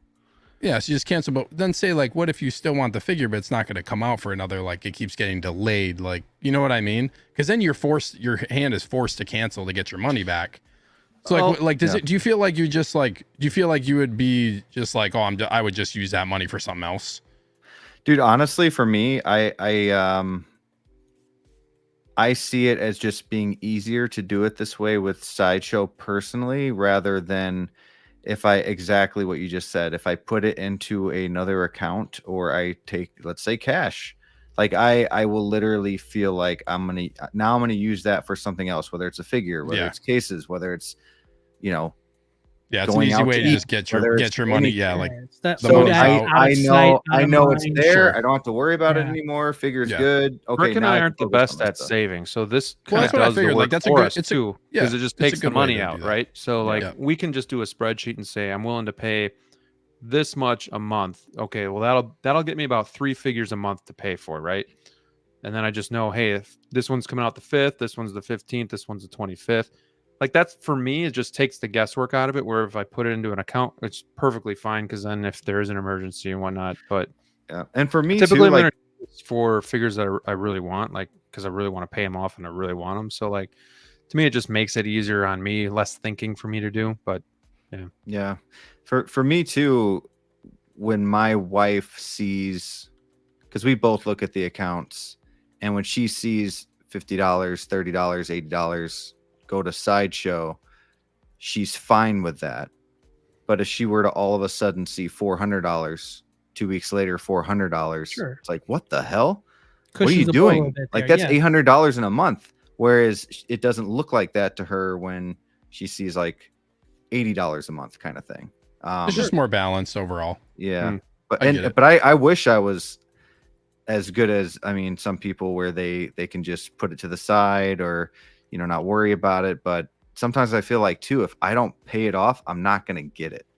Like I have to do it. But then I'll there's change my no, but there's no mind. wrong. There's no Yeah, bad yeah, thing yeah. about doing a payment plan either. I mean, that's in itself, I think, a responsible thing to do as well. Like, Mhm. it's maybe not foolproof. Like, again, there's no perfect way to do it, but like, and I think that's a lot better than like what I was doing, where pay the NRD and then I'll worry about that when it comes out. And then yeah, 3 things hit at the same time. I'm like, shit, I don't have money for this, and then I got to sell figures or figure something else out. Like this way, I'm more disciplined, not buying backwards, not just buying random figures, and then it's coming out and I'm like chipping away at it, as opposed to where the hell am I going to come up with $700, you know, and it's going to ship Sure. and it's going to hit my card and I don't have the money because vet bills or whatever the case may be. So like for me, it's just, I think it is a responsible way of doing it too. So I wouldn't cut your, you know, don't cut yourself short either, just because you are doing it. I think both ways are really, really good Yeah. and responsible for collecting. Yeah, and like from it's always like, it's from a cash flow perspective. It's a smart way to do it too. Exactly. Like I feel like that's probably the most positive thing if I were to do it. Like, okay, cash flow wise, when you just, the way that cash just comes into your account on a regular basis, it's like you're just taking a small chunk of that and paying it. So I get that too. It makes sense. It's really like we all kind of talk about. There's no right or wrong way. That's the way I prefer it as well too, Steve. Like I like to be cash flow positive when it comes to these kinds of situations over here, because this is secondary to other personal responsibilities. Look what I'm going through right now. Imagine something happens to my house and I need the cash for it there. I mean, yeah, I'd rather have the cash for that than, you know, Moff Gideon or something like that, right? That's coming around the corner for some folks.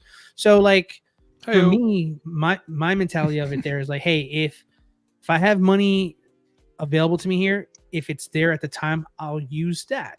If it's something to where something comes up, maybe a steal of a deal comes up on a BST and, you know, I want to say cash positive, yeah, I'll put it on a card and make payments on it. Or a certain artisan that just wasn't on my radar, now it is. I got to, you know, so you know, it just really depends on the circumstances. But I think the important thing here is like really to do an inventory check of your pre-orders, like casually there. You know, maybe every couple of months, kind of go back to your list of what you want, necessarily what you already have on pre-order, what you plan on getting in the future. So that way you can start planning out your map of how you're going to start attacking some of those figures over time, because the shipping times and arrivals are basically like, you know, 50-50, that'll be there, but you always got to assume that it'll hit that mark at some point, at least 1 or 2 of those, depending on how much you pre-order. So at the end of the day, I think it's just, it's super important that when it comes to this stuff here, you just find something, a system that's going to work for you on how you mentally, you know, balance your books, right? I mean, I don't think there's an irresponsible person in this room or in the lobby or in this panel right now, because I mean, quite honestly, this is not something that we're required to do, right? This is something we do as a hobby. So if we got in this far to where we have the income to, you know, afford these wonderful things that we do, I'm sure everybody has whatever's going to work for them there. But yeah, at the end of the day, I think the one thing that we can all agree on is it's always good to do a nice inventory check of what you have on the horizon, what you already have on your list, and what's technically expected. Like, for example, shout out to Collector Joey. I don't keep track of this stuff as much as I should on that side of things, as far as keeping the figures in front of me, like I was recommending you do. I don't do it just because I'll slap in a card if I need to, or for cash, whatever. I'm fine. I never go above my means. I know where to stop. But shout out to a guy like a Collector Joey. Collector Joey does just a very simple thing every single month, reminds everybody what's out there in the future. And hey, this is expected to be delivered on this date. This is tentative. He does a great little invoice to something like that every single month that lets us know. And sometimes it helps me out, like, oh, snap, he's right. That I forgot. It's been over a year now. It's been 2 years. Yeah, this one should be on. Let me make sure I put this on the priority list here. So yeah, I mean, you just got to find something that's going to work for you here. But at the end of the day, I think it's important to, like, don't blindly pre-order. Don't just slap an NRD on something and just like forget all about it. Keep checking on stuff and keeping that stuff in front of you. So that way you get a nice flow. You can continue to make sure that you got figures slowly being paid off when it's getting closer to arrival. and you can continue keeping up with the stuff that you want that's constantly being announced. So, but yeah, I think everybody's going to do it differently, but I think that's the one thing we should all agree to do for sure. Yeah, and like you said, doing an inventory, like that's the other thing too. Like, as much as I like the payment plans, that can get out of control too. If you're just, I'll do a payment plan, and you're not keeping track of that too, because then all of a sudden you got $500 coming out a month or whatever, and maybe that's just way too much, and you didn't plan on that. Like, so again, everything you do, whatever you choose to do, has to be strategic, because in this hobby it gets out of hand pretty quick. So payment plans are responsible, but if you're not keeping track of how many you're doing or anything like that, then that can get out of hand too. Putting money to the side in another account is really a good idea too, or just however you save money. Just make sure you guys are doing it the right way, because we don't want to see anybody obviously leave this hobby, and get stressed out or, kind of get into a tailspin. So that's obviously not what anybody wants to see. Great conversation about that stuff too. Like, just really good ideas for anybody new watching, or even people that, it took me a while to kind of change the way I was doing it. It took me honestly like damn near 4 years before I finally was like, I got to rethink how I'm going to be collecting if I want to stay in this game. And the hobby changes as well, so I think we have to change with it. So yeah, really good topic there, really good conversation. A couple people I want to say hi to. We got Gambit Rodriguez, channel member. Good to have him back in the community as well. We missed him, so it's good to see you. We got Joao in the house, who got IG-12 and Moff Gideon, hashtag only real collectors. I got neither, and I have no intention of getting either, but I'm kind of good with my Mando line. Like, I'm happy with it. So either of you guys getting those figures, and we'll talk about one or two of them today. I am not, but you know what? I'm a real collector because I got Ladypool. Hey yo. You're getting both, Sneaker. Not right now, actually. Yeah, I Either? gotta wait. Either? No, I'm not. I didn't pre-order either one, but they're not. They're not like amazing. Moff Gideon, I do want to get. Like, I don't have a Moff Gideon yet. I do want to get a Moff Gideon. I want to actually get both Moff Gideons. It's just not like we just talked about with all this stuff coming out. Like, there's a stack of invoices. I think I have like 6 or 7 figures right now on my list of that's been released, waiting to hit. So these are ones I didn't pre-order, but I'll probably get. I would like to get them at some point. Do you feel the need to get IG-12 if you already have IG-11? I prefer IG-11. IG-12 is cool, something that I'll keep an eye on to see what happens with it and potentially get it down the line. But if I had to pick one, I like IG-11. Like, I just like how he was in that form more so in the show versus IG-12. But I will say that accessories pack is awesome. It comes with a lot of great stuff. One of the main things I want is that like the blaster, like the heavy blaster that goes with Paz Vizsla, like the one that shows like the heat, like the weapon heat. When you know what I'm talking about, like it's like his main, it's like his main blaster that shows like how it's heated up.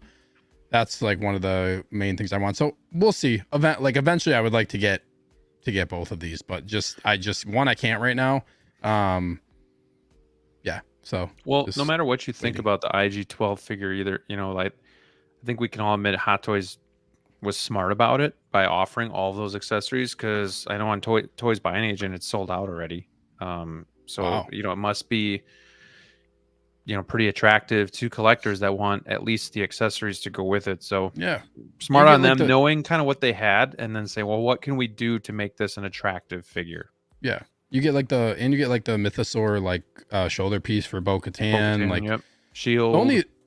The shield. The only questionable thing is like when you get Mando's accessories for when he like fights the Beskar troopers. Like, are we gonna get a Beskar trooper ever? Like, that would be cool if we get like those white troopers. But like, that's just an interesting thing of like, it'd be cool to take pictures of. But are we ever gonna get a figure? I feel like that's a tease of a figure that hopefully one day we end up getting. But it's a cool, and you get like the Anzellans too. Like, those guys are really cool, and you get the mouse droid as well. Mouse droid, so like, there's a lot of like the accessories intrigue me almost more so than like the main exactly. IG-12, because there's a lot of cool stuff in it. So yeah.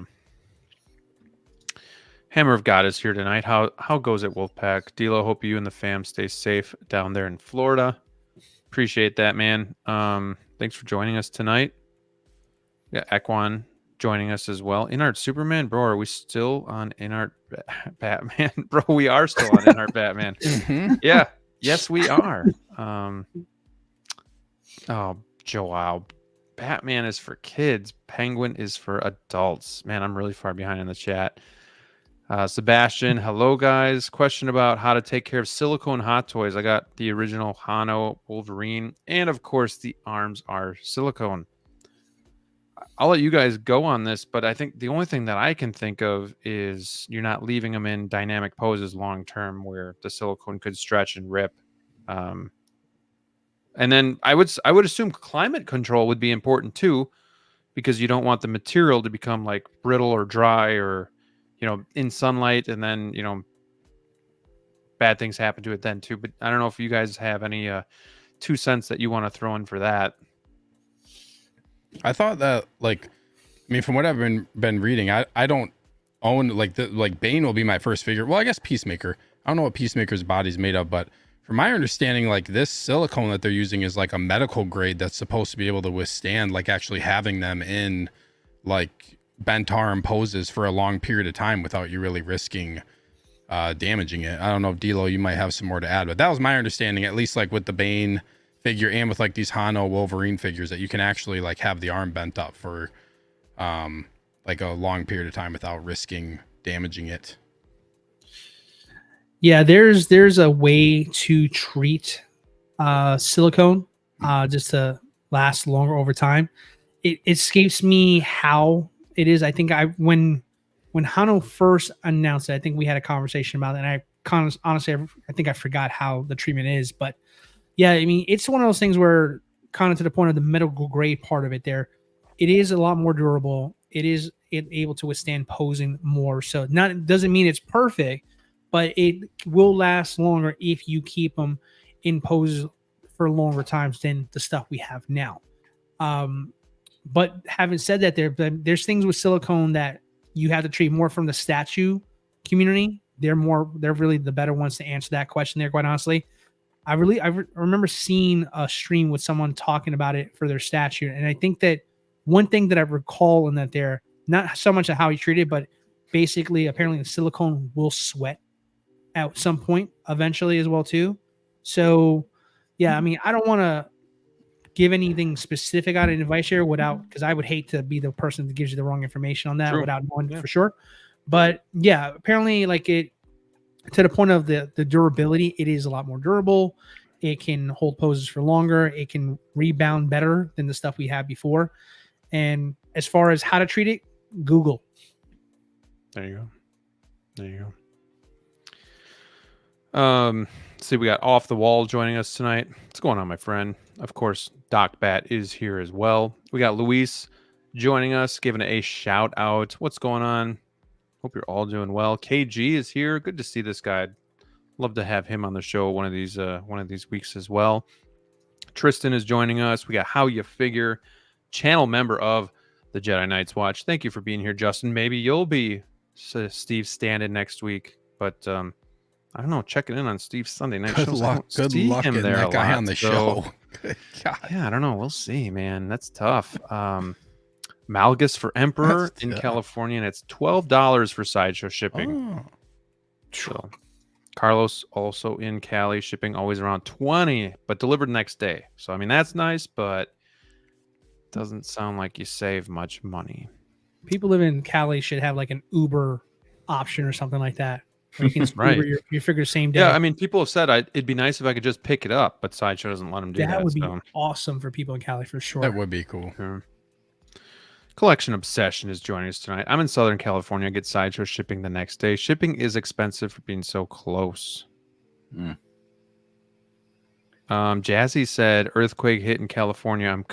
I'm cooked. No insurance whatsoever." I'm brother, you better get some. If he does. I mean, I don't have any of my shit insured. Steve, you have a lot of stuff. Do you have anything insured down there? I have a personal policy attached to my homeowners that's X amount of money for personal items. that you pay. Gotcha. But I've looked into it. There's this, I can't remember the website, but there's a specific company, and it's actually like really reasonable, that actually like you can it's a company that insures collectibles. Like that's what the company is built on, and they're actually like pretty well known, I feel like, in other collecting communities. I've thought about it, to be honest. Like if something were to happen, like that's a lot of stuff lost. But like I'm almost positive, like, yeah, like I said, there's a personal policy on my homeowner's insurance. But I've thought about it. I do keep an inventory of all my stuff, what I paid. I keep I keep an inventory of like all my figures. I keep a spreadsheet of what I paid for everything, the date that I bought it. I have a list of everything just in case that were to ever happen. But sold it. What's that? And the date you sold it. I don't have the date I sold it, but like I do I do put on whether or not I sold a figure, because I keep like a running tally of like what the full amount of money that I've spent in collecting. If you really want to do something that makes you want to quit, just go do that. Yeah, I mean, Ryan says it too. You know, homeowners insurance covers your personal property. However, it often has many exclusions, of course, because insurance doesn't want to pay for anything. Absolutely not. Yep. Requires special exclusions provisions to cover items that are considered collectible / rare. That's another thing that's. Don't get me started on that stuff. Yep. Also, a lot of insurance companies do not have a flood policy. You have to pay extra for like a flood coverage. Even though you would think that having homeowners insurance means that they're going to cover your house if it was to ever get flooded. Nope. A lot of times you need to add that on as like an extra thing. It's some BS, man. Yeah. D-Lo would know more about this. Oh yeah, man. Big time. Professionally as a homeowner myself. Yeah. It's insurance is completely rigged, not in your favor, period. Right. So you gotta make sure you double check everything on that policy, because if there's an omission, guess what? It's there for a reason. So you ask the question why it's not there. Could it be added on? Is there additional costs? You do your due diligence when you talk to insurance people, because biggest scam in the planet, I tell you. So especially living in Florida, where what I got going on right now, we'll see. That's why there's a reason why. It's ironic that you just finished setting up. Yep. Don't get me started. Literally, it's like the paint hasn't even dried yet on the walls, and this is on my doorstep. But like, listen, there is a reason why I came on today as well, too, folks. As much as like I don't want to let the fans down, like Wednesday, but part of me is like, so in case anybody from State Farm is watching, look at all this that, is real in real time. So. Right. Yeah, it's tough. You want to make sure you do your due diligence, because, I couldn't have said it better myself. You 100% need to check your policy, because not everything is covered. I added on additional coverage for my collection. I regularly update that just in case the value goes up on the value of my collection. I want to make sure it's covered for that in case something like what's going on happens, and we're good. But yeah, it's a slippery slope. Got to make sure you're protected. You just never know. For sure. We got Beskar Kid joining us tonight. What's going on, my friend? Good to see you in here. That's exactly what I do, Steve. Put the money in my collecting account when the figure goes up for pre-order. Definitely a lot of good ways to do it around the hobby. So always good to hear what others are doing as well, and just kind of get that feedback. Let's see here. We got Hot Toys Fanatic joining us as well. Evening, gents, from South Africa, I believe that is. It's 4:45, and I'm enjoying my favorite live stream on Hot Toys. Well, we really do appreciate that. That's it's always good to hear, the good positive feedback. So appreciate that. Thank you for joining us tonight. And special too sweet for our boy in South Africa. What's up? Let's give him one. Welcome. Very nice. Thank you. That's pretty cool. Thanks for the support, everybody. 80 watching, 34 likes. Hit that like button, everybody. Come on now. They call me Queso Blanco. Channel member. Is that Lando above Sneaker's head? It is. The one and only. The one and only. Let's see. Great figure. He's not safe. Shout out to it really is a great figure. We tried telling you that for like a year, but I never said it wasn't. But just continue. Next, the greatest friend. We're not going to go back there. $50 for shipping. Sideshow for Batman Imposter Joker. $50. Does anybody need a imposter It's Joker? out of pocket. Seriously. Wait, I forget. So Graham, you're not getting that now, right? No, I'm out. Brick, did you are you keeping your order? If no one takes them, I might. I don't want to. Which Really. order? The imposter Imposter Joker. Oh, you still have that? I Really? do. Okay. Yeah. Hmm. Yeah. So if anybody, you Don't know, tempt me with a good time. well, I was keeping it for somebody else, and then he ended up getting a conversion. So Oh, it just lucky played, you him. know. So I'm like, okay, well, I'll hang on to it for now. See For what now. happens. I've talked about this in past shows, but and this is gonna like make people puke probably, but I am super excited for that Hot Toys Joker. The sculpted Joker is gonna be awesome. I can't wait. It's the last one on that last image they sent out that Mhm. has yet to be released. I got a feeling like Justin, how you figure, back me up here. I think gotta be tonight might be October. the night. Tonight might be the night they tonight. drop that figure. Come on now. Ooh, Let's prediction manifest time. it. Come on. Do you think they're gonna drop Artisan and Sculpted at the same time? That's a great question. I would Do you think assume they're gonna so. do separate? Hmm. I would This is assume our at the first same test I'm time. of gonna this, say right? Of separate, whether or not man. I think they're gonna do separate too. Which one first? Oh, I think Sculpted will sculpted. drop first. Sculpted, yeah. Because it wouldn't be kind of like, and it's such a Hot Toys thing. Like, yeah, they would drop the sculpted first, right, Steve? And then like essentially, we already got the imposter one with the artist, but we have to wait for the artisan version of this here. So, yeah, So maybe yeah, see what Yeah, they I do with could see that. you happening. might be onto something on that one, Steve. This is like our first. This is like the first test for an artisan figure Because that the has only sculpted and the only artisan figure has been the imposter Joker that's out, That's right? right. artist. So we haven't really gotten the full swing of things yet. The artisan experience. What's gonna happen is we're gonna get the sculpted version this week.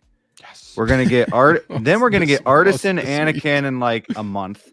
We're gonna be like, well, where's Joker artisan? We got the sculpted version like a month ago, and finally it's gonna be one of those things where it's like, That why would the be hell don't wild we have the rooted yet? That'd be wild if they dropped Anakin just out of nowhere before Joker. That would be. Dude, that'd can be you crazy. imagine though? Like again, can you imagine if they dropped Anakin artisan and Joker artisan the same week? Oh, Kind of so dude. like you're talking about like Please God, somebody that's like a grand right Please there. God, no. For some Please folks, don't you do know that what I to mean? me. If they haven't done like Oh, payments boy. yet, ooh, Stop. He's already Ooh. dead. I smell conversions, guys. I don't know. I'm telling you, I got a funny feeling there's gonna be some conversions happening. Who's Oh, all getting yeah. the Joker on the panel? Like the artisan Joker. Artisan or sculpted? Right. Show of hands. I am on the wait list for the artisan one. That's why I didn't get the imposter one. Okay. Because I'm gonna hold out faith because like my Wanda converted on a glorious trip.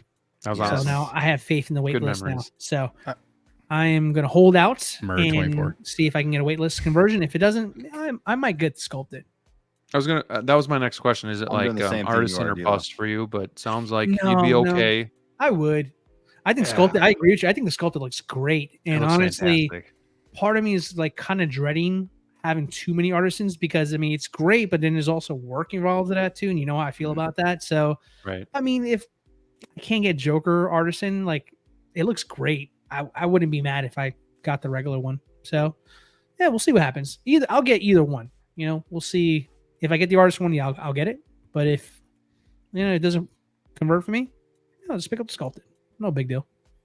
I'm also on the artisan wait list just to kind of see what happens, if anything. But I'm not gonna lie, I was really impressed with that sculpted version from the prototype photos, but then also from a couple of the in-hand photos. It might have been like JC Hong that had those in-hand photos, and I just thought maybe it was the lighting, but it looked so good. So Looks great. I'm Really excited. I does. mean, I know we all have Joker fatigue, but at the same time, I'm so excited you to know get what? that figure. I had it too, but you know what's saving it for me? Bane. That Bane has got me Yeah. right back on that. Like And then we were seeing I was talking about with Scarecrow you and privately, the armory. I Yeah. was He's so back, pissed. baby.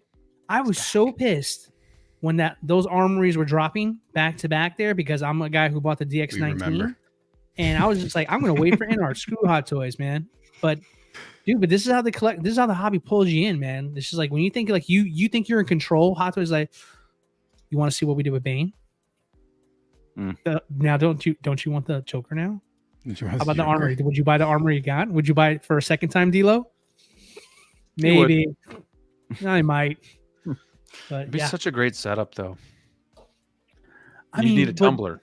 But dude, no, but not just that. I mean, we talked about it in passing last week, if I'm not mistaken. But Scarecrow, man, to get like the main villains outside of a Ra's al Ghul, right? Which should have been done. I hope it gets done at some point. It's just a crime if it never happens. But I mean, if you're new to the hobby now, you have a chance to collect practically the entire trilogy of figures from the Dark Knight series. All the way from Begins to Rise at the end. How many people can say they can get all of those in one full swoop like that? I mean, it's a good time to cash in on it if you haven't done it already, and you're a fan of that, of course. So, but you're still out on Catwoman. No, that one's trash. That is trash. Honestly, I think no, that one's trash. No. Gosh, like, that one. See, that's the thing, though. Bane, Joker. Graham will have that Catwoman within 6 months. It's really tempting. That Catwoman is going to happen within a 6 month period for Graham. He will get that the same week as the Joker. I know Hawk will hook me up, so like you're going to get Catwoman. It's a done deal. That's the thing about Graham, though. Like if she goes on the retail $20, it's like, it's my shot. I gotta take it. No, it's gonna be a lot cheaper than that. It's gonna be a lot. He doesn't have to do it, but he insists on taking the shot if it happens. Dude, it would be like. No, it'd be a lot more often than that. See, here's my thing here. Here's my concern. I don't trust Hot Toys not to 2.0 or 3.0 that SOB. Sure. I don't trust them not to do it. Sure. Because that one doesn't have the features, right? Well, especially since InArt's going to make one. InArt's coming out. So like, hold on, we want to stop them from being successful. So we might do another one. It should have been an Artisan. They're going to Artisan that Catwoman. It's going to happen. Yep. You know what, Steve-O? I mean, for sure, it could happen. And my thing is just all like the hype now with these figures. Well, and then you have InArt's version that's going to be badass. So Hot Toys going to want in on that. But the thing is, like, as well too, Catwoman. You guys are like not seeing what I'm seeing here. Like this can be like the next DX19 where we get screwed over. Graham buys this for like 25% off on Sideshow. And guess what? 3.0 Artisan. Not even a 3.0. Yeah, Artisan. Graham, just buy it already so we can get what we want. Take one for the team. Right. Take one for the team, man. Oh, here's the thing, though. You mentioned 3.0. Like, there's no talking to this man. There's no talking to this man. I've been really good, but I'm not perfect, man. I still get the itch. But speaking of 3.0s, what are the odds? Because this is a figure I would love to have as well, being Joker. Bank Robber Joker 3.0. Ooh. With that new sculpt, and then you get the clown mask. I'd be in on that figure, too. I'd still rather have the nurse, man. If I had to, like, just thinking if I'm going to get a second one, I need the nurse. It'd be nice to have the nurse Joker because obviously we haven't had it yet. But man, another variant of Heath Ledger Joker, I would take that as well. Yeah, it's a solid piece. I mean, that one, I think the Bank Robber Joker 2.0 looks better than the original DX one that came out a while back. What was the for sure? Was it 12, 13? What was the one that was the Grail forever until InArт? DX11. DX11, thank you. Yeah. Was it 11? Yeah, gosh, 11. We're to like what, 65 at this point? I lost count. Jeez. I owned that one for a while too. Yeah, that one sure shows its age. I mean, that's the thing too. We're still in the 85-year anniversary, right? Like, I feel like it's a danger time to invest because it's almost like that one is like, it's almost like going backwards at this point, isn't it? You know what I mean? Just kind of like with that Catwoman specifically. Like, yeah, it's new technically, but I mean, the sculpt isn't the greatest. We have Artisan now, separated eye rolling systems. Like, it's kind of outdated as a figure today, right? So I feel like we're closer to a 3.0 than we are to maybe that one. It just came out. We were talking about like how long we waited for that figure to come out. It was the longest standing like Hot Toys figure for wait time. And immediately when it came out, it's just hilarious to hear you say like, that's like outdated tech now. It really is. It just came out. Oh, it's hilarious, man. Normal pleather. This hobby is rooted Barbie hair. Sometimes. The only thing that saves that Barbie hair is the goggles that hold it in place. Graham, just buy it, dude. Come on. I gotta be good. Graham is a new man now. He doesn't do that anymore. I got Bane and Tech. I got Bane and Tech incoming, so I gotta save up for them. Yeah. But it's definitely though in the back of my mind because I mean I'm feeling it too. Like I want the Dark Knight trilogy in the case. Like I want it to be a thing. Yep. So and Batman. It's Batman. Even 89 Keaton just gets my juices flowing for more Batman. Like I It's got good the stuff, Mars man. Toys Joker. So yeah, Yeah. it's been nice that it's kind of always good to have that rekindle. Are you gonna try to get love. the Dark Knight Rises armory? No, I'm just gonna get the Dark Knight Dark Knight. armory. Just like it's like no, Right. I'm gonna play. I'm gonna No, I'm play it excited for safe. that too. I'm gonna be responsible and get the other armory. Actually, this guy. Adam wants to know: does the Joker come with 2 head sculpts, or is it just 2 mouthpieces? It's actually 1 head sculpt, but then a tongue. So the tongue is going to be magnetic. So, Christian, Graham, I forget. Did you get Catwoman? No, not yet. Not yet. Good thing Hawk isn't watching tonight because he'd definitely be trying to sell me on that figure. But not yet. But I'm not gonna lie. Like, it's been kicked around. It's been kicked around. Yeah, Jose says wait for InArt, but I mean, who's got 5 years to wait? You know, like we still got haven't big seen plans? Christopher Reeve. We still should haven't take seen we should Daenerys. take a bet. We should take a bet on Graham Let's do it. buying this figure. Should I start a And poll? will he sell it before the InArt one Oh, comes come out? on. Ooh, I love this. Let's do a board Oh, bet. Yes, let's do a board bet. 110%. Yes, He's yes. going to buy it, and it's going to be out of his collection before InArt one comes out. Okay, so let's refine this. That's a Let's put it- double bet. That's 2 Okay. bets. It's they're both Are you going gonna take to it? So, Steve-O, so over, And if I under, don't, under, you guys all all right, chip in. How about this? And if I don't, you guys have to pay for the figure 3 ways. Wow. So how does that make sense? Because you can easily Yeah, just what- keep it just so you don't Wow. like, have to. You're, pay you're all not that you're not in stuff. on this bet. Yeah, Graham. you can't. you can't be in on this facilitate bet. collusion. All right, D'Lo, say what you're gonna say. So let's do the over unders here. So over under, he's gonna buy it. Let's assume he's gonna buy it, right? How long does it stay in the collection? All right, under 6 months or over 6 months? I haven't even I'll say bought over. it yet. You guys are I already think over making a 6 bet. months. You think over 6 months? Yep. Brickster, what do you think, man? You know I him better think- than all of us.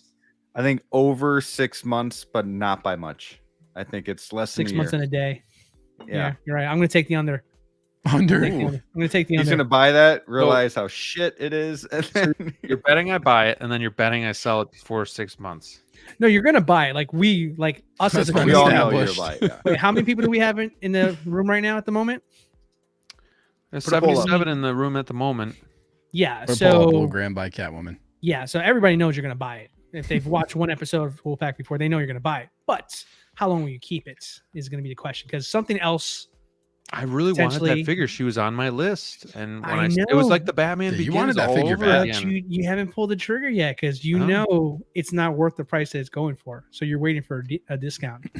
I will never forget when I was talking shit about that figure when it was released and how you figure got on my ass. So He was so for that he figure. was yep. And then he got it. Yeah, where's Justin at? Is he still in here? What's he think Justin! about it. He probably couldn't bring himself to be honest about Maybe it. he'll sell you his. Yeah. I just know like I feel If like Justin Graham's Chase, gonna. and not only should you buy it, Graham, but you should get Beetlejuice as well too. I'm getting Beetlejuice. No, the Sideshow one. Are you really? Oh no, Hot Toys. Oh, no, I was referring to that one. yeah. There. Yeah. Yeah, Oh, Hot no. Toys all the way. I feel like Graham's gonna buy this figure. You are going to lightly museum pose it, and then you're gonna look at it, and then you're just gonna be like, "Yeah, I Fuck don't this think figure." this." You're like, I don't I'm like looking at this, and I just can't stand this, how this figure looks, and then it's gonna be gone. You need That to does add, happen actually. You need to Very add a new simple clip museum into your pose. Graham. So when you have like buyer's remorse on these figures, like you need a clip of Anakin, like after he kills Mace. done? What have I done? Yeah, That's what you need. You need that for like the next time we have this conversation. And then the other clip is me looking at the figure and be like, I hate you. Ben Thomas says I wouldn't buy my Hot Toys Batwoman 2.0 again. I think he meant I'm sh- Catwoman. Okay, I was gonna say, I'm considering selling mine. LOL, my least Yeah. favorite Dark Knight figure, and I have most of them. Ha. And There you then go. Jose says Ben is right. Just sold my 2.0 for peanuts. Mm. That's right. Sad. Yeah. But Casablanca says I'm with you, Graham. I want it to complete the line. Yes, but it came from the overproduction era. Think if you can get it for 200. That's about what my price point would be if I were to purchase it. I'm not getting anywhere near retail for this thing. gosh. But I don't know. Like I said, I'm a new man, and I must avoid Steve's buying temptation. peanut orange. So The last 1 minute is what is we just basically talked ourselves through what is currently wrong with the hobby. I'm gonna buy this when it hits 200 or maybe less than that. That's literally the all the buy sell trade groups. That's defined it. What just happened? Oh, it's sad. well, it was like we talked about on Facebook. I had a guy that I'm friends with that was in the hobby, left the hobby, sold a lot of his stuff, but still had like the important stuff. I don't know if he displayed it or it was boxed up, and every now and then he'll ask me how the hobby's going or what's new. And then on the BST the other day, somebody was trying to sell the Ed 209. It was like 325 with shipping included and all that. He's like, Ridiculous. I he remember. comments, he's like, is Yeah. this really what this is going for these days? And I just put the diehard GIF, welcome to the party, pal. Like, yeah, that's the name of the game. Like, you lose value and things get sold on BST for peanuts and you move There's a on. rumor going around that we might get a new Ed 209 too. Well, and Jazz Inc.'s going to do that, right? But Well, I I thought don't know Yost about did. that, but RoboCop, yes, they said is on the books. yeah, RoboCop and maybe the squat car, but I That don't Ford know. Taurus. So that's gonna be cool. Yeah, it's gonna be sweet. Jose says he sold his Catwoman for less than 2. Whew. Mm. Peanuts. Well, guys, it's an hour and 45 minutes in. Should we look at a figure? Or I mean, this has been honestly, this has been a lot of Welcome fun. to Wolfpack Wednesday, guys. I don't know. Here we'll begin. I don't regret anything. This has been great conversation. No regrets. It's been good, just kind of shooting the shit. But let's take a look at something while we're here. We'll start with the most recently announced Hano Wolverine. Stop me if you've heard that before. It's the unmasked version, and you might be asking yourself, well, how many Hano Wolverines do we need? I might be asking that too. You might also say, why are we getting an unmasked version now when you could have given us that with the previous classic suit? So I think some people might be a little pissed about this, actually, that they have to get a whole nother figure to get the head sculpt and whatnot. But yeah, I just want to see what you guys think about this. Does it rock your boat at all? Does it get the blood pumping? Is this something you guys might get? The head sculpt looks great, but is it enough to really get you on board with this? And DLO, I'll start with you. Yeah, I mean, it's well documented. I have a rule. I collect movie and TV, but to answer your question, does it rock my world? Honestly, it Yeah. kind of does. It kind of does. It's doing it for me. Like normally I can just I can have the willpower say, no, I'm good. I'm going to stick in my lane. This is pretty badass. And I know it's something as trivial as like, it's just the head sculpt difference there. And you're right. Like, hey, ideally we would like to have them two together, but I think part of the Hano thing here is, again, just the spitball here, but I think the Hano thing here is like, I don't think it's That's going to cool. be like, you're going to get two head sculpts ever in a Hano line. I just don't see that coming Sure. here, just because pricing wise, and I think for them, their strategy is kind of like Toy Biz. If you guys remember the Toy Biz strategy, I don't know if you guys collected back then, but just variants over and over again, reissuing the same figure, different types of it, but they essentially the same thing. And it seems like that's kind of where Hano is kind of leaning, just from my observations here. But I mean, from a figure perspective, I mean, the Hano Wolverine always looked cool, but I don't think I was sold on the original head sculpt, the mask one. I thought it looked a little too cartoonish, and this is kind of in a cell shaded animated kind of head sculpt as well too. But I feel like it hits differently. It feels like this looks like the cover of a comic book to me, and this is the first one I'm like, ooh, this one's really speaking to me here. This one looks really darn good. You can't buy this though. What's that?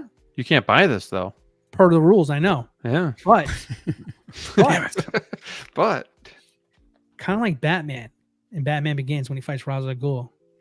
He says, I don't have to kill you, but I don't have to save you either. And I do have presents that I get. So if someone wants to buy this for me, Liam, if you're watching, tell mommy. If you're still watching, If you're the still hell watching, outta here. son, but tell mommy daddy really likes this figure. And he would like this for Christmas this year, if that's okay by mom.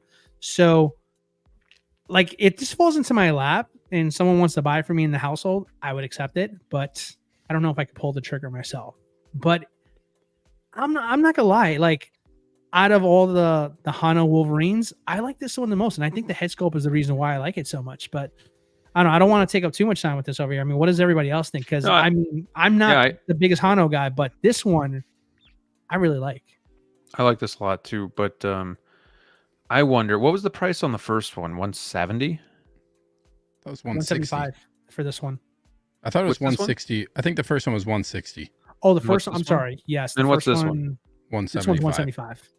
All right. Yeah, I mean, I can get behind that, being that it's an actual portrait, so that's fine. But yeah, I mean, what do you guys think? We can just open this up, and I don't have a lot to say about it. So this is like, so can you go to another photo? I just want to see, like, so is this mask part of his upper, like the upper body of his suit? Like, is that molded into that fabric, like built in, or is it a separate piece? I think I would guess that's a separate piece. Like, does that just sit on there? Yeah. So they basically they basically just made like his mask overhang where you can put the head sculpt like on that. it. You think it sits on there? You think that's how it is? Yeah, I think so. This is like, man, it's interesting because this is like entry grade, and now if you want all of them, like you're not in entry grade pricing anymore if you want more than one. So like it's just like, again, it's just weird. Like it's, I don't want to say it's identity crisis level, but it's like, where do you draw the line of where like entry grade is? Because now, like for me, this would be something I would have liked to see, like entry grade. Hey, here's our standard version, and then here's our deluxe version that comes with this head sculpt and that piece, like with his mask hanging. Like that to me would have been a much better value proposition, where you do 160 and then you add this in, and then maybe it's $200. You get the head, and then you get like the mask. I think that would be would have been a much better way to do it, rather than doing like a completely separate figure for something that's entry grade. I feel like it's just, in my opinion, just like really didn't really need to happen. I will say though, like this one appeals to me more than like the mask version. Actually, I actually really like this one. Exactly. I agree. One other thing about these photos, like how much head movement does this figure have? Because it doesn't, like his head is like this in every photo. If you look at all the photos, like I haven't seen one that you've gone through where his head is like actually like looking up. Like, why is he just looking straight down? Or not straight down, but why is his head angled? Like, go to some of the other photos. Straight up. Yeah, it still looks like it's like not fully straight up. But can you I go get to, what like, you're saying though? Like, yeah, is there one that shows like the back of the figure? Sorry, Graham. For like if you're getting a Hot Toys figure, you're gonna get both head sculpts included, and you're probably gonna pay around $300. Well, this one's gonna be, if you had to, obviously you're getting two bodies, so that's something to consider there. But at the same time, if you want to get both, you're buying two figures, you're well over $300 at that price point. So I get what you're saying. Like, it gets expensive.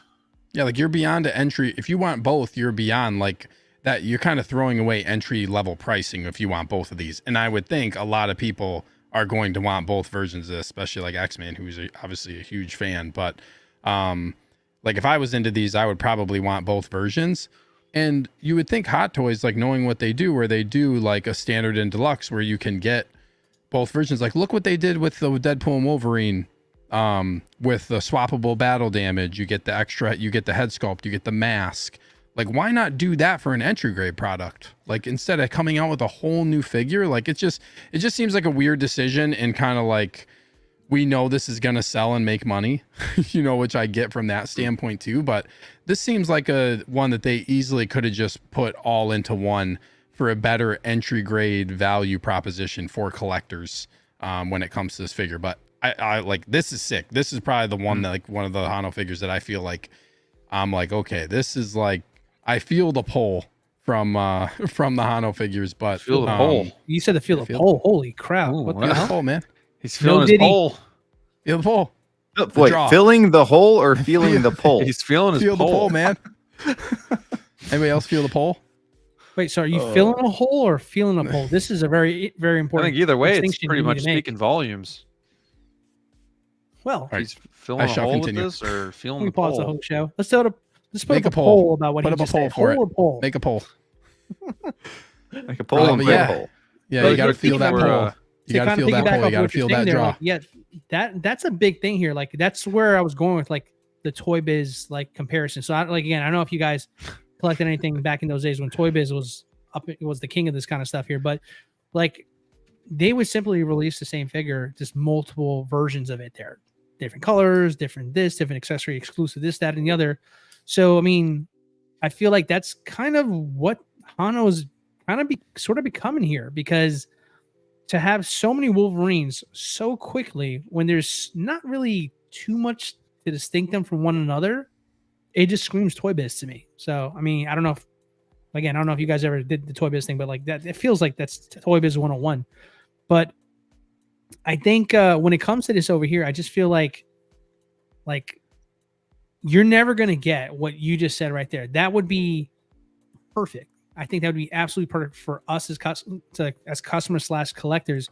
If we can get an all-inclusive package with everything like that there, I think everybody would be happy with that, right? Yeah. Maybe a 2-pack, one with the head sculpt, one without, etc. do another SKU, man. But then the price would not be where it's at. You and I both know, doing this long enough, that what you're asking for Hot Toys would probably charge us closer to $300, maybe $400 for a set like that. And then where's the customer that this is made for? For that, you might as well just pick up a Hot Toy at that point if you're going to be paying Hot Toy prices for figures, right? So I don't know. I think they're going to be, what it feels like to me is like, I feel like this is going to be a volume line. Like you're going to see different kinds of Magnetos, different kinds of Spider-Mans, of course, Iron Man. You bet your butt there's going to be a bunch of different Iron Men, and they're going to be around this under $200 price range. And you're just going to pick the one that you like the most. But I don't feel like this is going to be a Hano as a whole. I don't think Hano is going to be something where they're going to be doing big numbers. I think they're going to make something and they're going to repurpose it as many times as they want to make a profit that way. Kind of playing the numbers game, if you will. So sure. Just pump out more stuff, even if it's similar, like right. Yeah. Who cares? It's not cost as much. It's not like we're doing R&D all over again. We're basically either we're painting something or reusing something we had. So like that's kind of the vibe I'm getting from this now. Sure. So the way I look at it is, would I rather have a $220 Hano figure with a head sculpt, or $260-ish figures with a full body, 2 different styles, set them up, have 2 figures? I think I would be fine with having multiple figures right now. I think this looks amazing. I think this is one of the coolest sculpts. I'm not saying the best sculpt this year, but one of the most badass, like coolest sculpts we've seen, especially with Hano. But just the way it looks, like you even said it, DLO, like animated, but at the same time, it's, I don't know. There's like the way his hair has that blue feels like a tint cover, to it. doesn't it? Like it's badass. Yeah, it looks like an art cover, man. Like an art cover. somebody really really painted it, and yeah, it looks so good. My fear though with Hano is that we have 3, and I know X-Man, he's and some other people are huge Wolverine fans and are gonna get these, right? But we have 3 Wolverine figures from Hano before we have the official Thor announcement, right? And I feel like right now that's fine, but eventually when you have 5, 8 different Wolverines, I'm not saying it's going to get that high, but let's say it gets to 5 or 6. When are those sales going to quiet down a little bit? Like, sure, you might only make a certain amount, but eventually you're going to lose out on the people who don't need every single Wolverine. Those sales are going to drop. I don't know how long Hano is going to, or Hono, whatever, is going to last if they just keep doing the same character. And you have to buy the body to get that certain sculpt. Wait, are they going to do a battle damage version next? You know what I mean? Like, is this just going to be an ongoing Wolverine thing this year? You guys said it, like we're going to get Iron Man. We're going to get a normal Spider-Man suit. We're probably going to get some more Thor. We're probably, like you said, Magneto. We're going to get different X-Men characters. So that's cool. But like, if we're going to get like 20 different Wolverines and they're all going to be basically the same style, eventually I think that's going to hurt this line, when each time they're going to go up $15 more, or a battle damage version of this could be very well be $185. 200. So, and then is that battle damage going to have a battle damage with the head sculpt, a battle damage with the mask on? You know, how many times are they going to do this? And that's what kind of throws me off to where I don't really need to get in on that. So, well, and you know, somebody said it in the chat, but what about space? You know, I mean, there's maybe a select few that'll make space for all of these, but I mean, who's got space to get all of these Wolverines? You know, and then. But if I were to get one, it would probably be this one. I agree. This one is Completely sick. agree. It looks awesome. So by saying that, I'm not mad that it's happening. Yeah. But eventually, it's going to get very tiring. Like, oh, here we go, another Wolverine. Well, you know what would be a slap in the face specifically in, I may have just talked this into existence. What if they redo the brown suit one with this head sculpt? And that was a limited run. Right there. Right. Why wouldn't they? Why wouldn't they? But I mean, but think about, towards. but like, think of the ramifications of something as petty as that. Like the head sculpt with the exclusive brown suit. The brown suit was big. I'm not gonna lie. I really thought long and hard about that brown suit. That's my favorite Wolverine outfit of all time. Period. So, but without the blue tint, you get like a brown tint in the hair or something. You know, something silly like that, right? But I mean, it's scary enough that it's possibly could have happened there. I mean, that would be, I think that right there, if they made that greedy move, because it would be considered, it would be a greedy move in collectors' eyes. If they did that, if they did something where they took this new head sculpt and did that on the brown suit after that one was actually a limited run, they might be shooting themselves in the foot, and Brick might be on to them possibly not lasting very long. Because, yeah, I mean, I think quite honestly, you're not going to see it at 160 again, the original price. I think Hot Toys didn't know how well it was going to go, so they try to like price it at a certain amount to see if they can garner some interest. And it seems like Wolverine was a big hit, because now this is our third one in less than a year of the same one practically. So yeah, I think if they go at this pace, like Brick says, it's either going to be I don't need to collect them all, B, you're overpricing now for what they are, or C, you know, you're just, quite frankly, I don't have space for you like I have my other Hot Toys figures. So yeah, it's an interesting line. I feel like eventually, if this thing lasts long enough, I think there's going to be a Hano solely collector, and then there's Hot Toys people who want to stick with Hot Toys is going to stay with Hot Toys. I don't think there's going to be room for both at some point. Yeah, especially if they're pushing them out this quick. Yeah, when they're pumping it like this, I mean, that's sorry, man. This is also like this screams to me no pre-ordering, because you are not like, you don't know what you're gonna get next. Like, DLO, I think you're really onto something when it comes to like them just this being a volume line of them pumping out variants. Well, because as Jerry says, what about when they do this figure over with an angry head sculpt? Yeah, there you go. Like, if that's the way that the line is trending, then yeah, like the timing of this is just like, that's crazy. You're introducing a new line, like you could have shown various other things, and it's like just another Wolverine. It just seems weird. And it's a little timing, curious when we just had the Deadpool movie too, and you just had the Hugh Jackman Wolverine. Like, maybe that's why they're doing it. Maybe they're like, we're trying to capitalize on the hype. We're going to put out all the Wolverine stuff right now, but still, like, it just seems like a lot of like. The other one just came out. You know what I mean? So do some other classic characters. Really quick, I want to get to this super chat before we're onto a different topic here. X-Man with the $5 super chat says, I like this. I want a proper neck for my unmasked Wolverine, and this was the only way to really do it. I'll say it, this is a great announcement. It does look really cool. I love the head sculpt. I love the mask and how they have that draping behind him. I think that was a really, really cool idea there too. So happy for X-Man. Obviously it's in his name, you know, that he's an X-Man fan. So of course he's going to want this Wolverine, and I'm happy for him. And I'm happy that he donated $5 to my cause. And this one's for you, sir. Cheers. Cheers. To Wolfpack, to Collector's Own, to you guys. Cheers. Thanks for all the support, everybody. Thank you. Such a fun time. We need to do something like that again in the future. Thank you, X-Man, for the super chat. Shit, it's way up here now. Some really good comments here as well. Casablanco says, feeling the Festivus pole. That was when we were talking about the feeling our poles. Remember that, Steve? When we were talking about polls. Festivus for the rest I of don't us. recall that. Wait, holes or poles? I don't recall. Adric's definitely getting this one. It's coming home. It's cool. Uh, Yeah, I'm like 80-20 leaning towards getting this here. Like I like this one here a lot. not. It's my Yeah, it's Batman really rule, cool. bro. Can accept Omar presents. says, Jedi, can I start a petition for Wolfpack streams twice a week?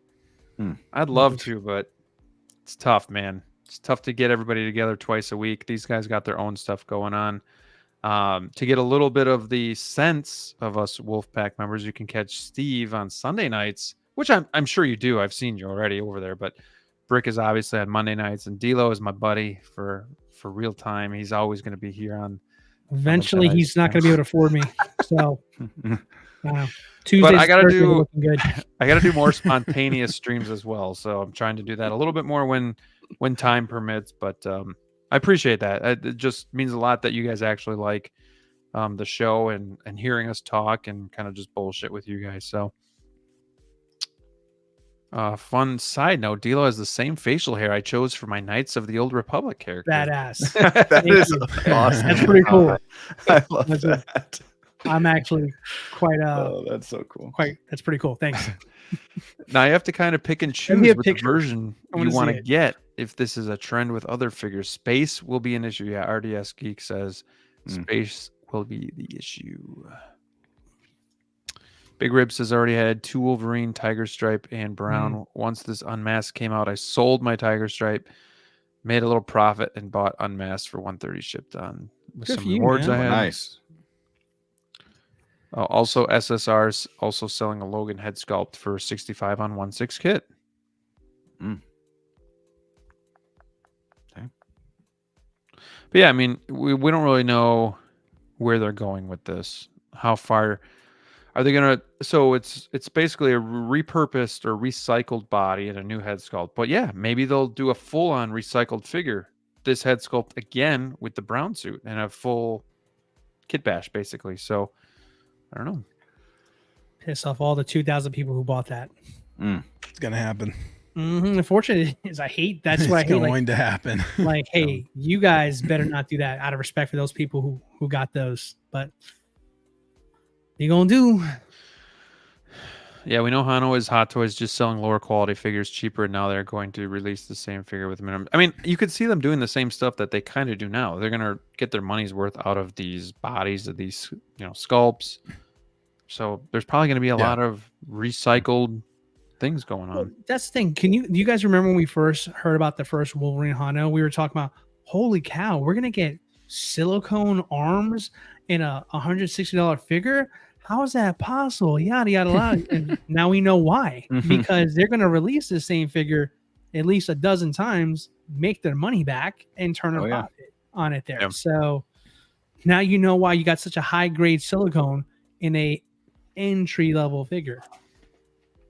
Yeah, for sure. So this is basically, so if you want to put it, the best way I can describe Hano at this point here, it's not exclusive, right? It's not valuable. What you're paying is that, and I don't think these things are going to go up in value. I'm gonna go on a limb here and say that, just because eventually the next Hano release will essentially replace the next one, kind of like Big Rib selling his and now getting this one over here. So immediately these are not collectibles. This is no different than getting a very good Marvel Legends version of Wolverine, is what this essentially comes to here, because this is going to be redone again. Not a bad thing, to each their own. I really like this, but like, this is where the distinction of Hot Toys and Hano come into play, because Hot Toys may overproduce some things and underproduce others, and some things can be more valuable than others. I don't think Hano's going to have that same kind of ability to straddle the line between collectible and then valuable and stuff. So yeah, we'll see.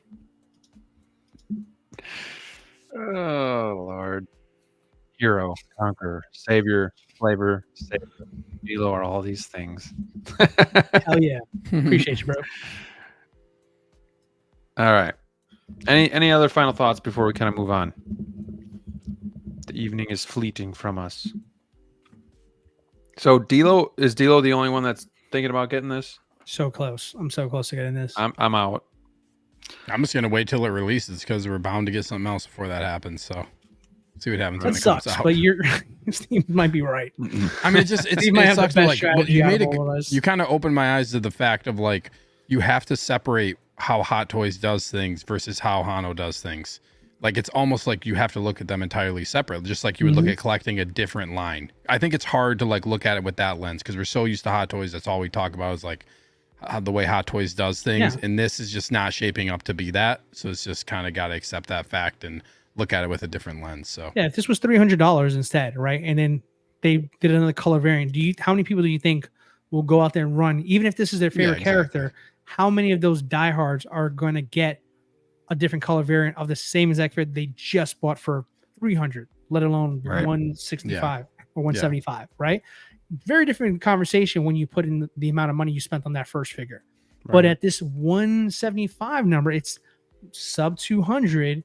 It's a little bit easier pill to swallow. Hey, this is my character. I love it. Like X-Men, for example. And I mean this in a positive way, X-Men. Huge.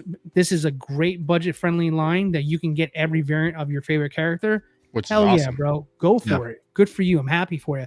But like, it's not going to be collectible. It's going to be a staple of great figures in your collection, but it's not going to be like the same way we look at Hot Toys. So it's great, but I think, like I said earlier, at some point you're going to have Hano fans and then you're going to have Hot Toys fans. I think a lot of the Hot Toys fans are eventually going to bail out and they're going to have their own subgroup of just people who collect Hano.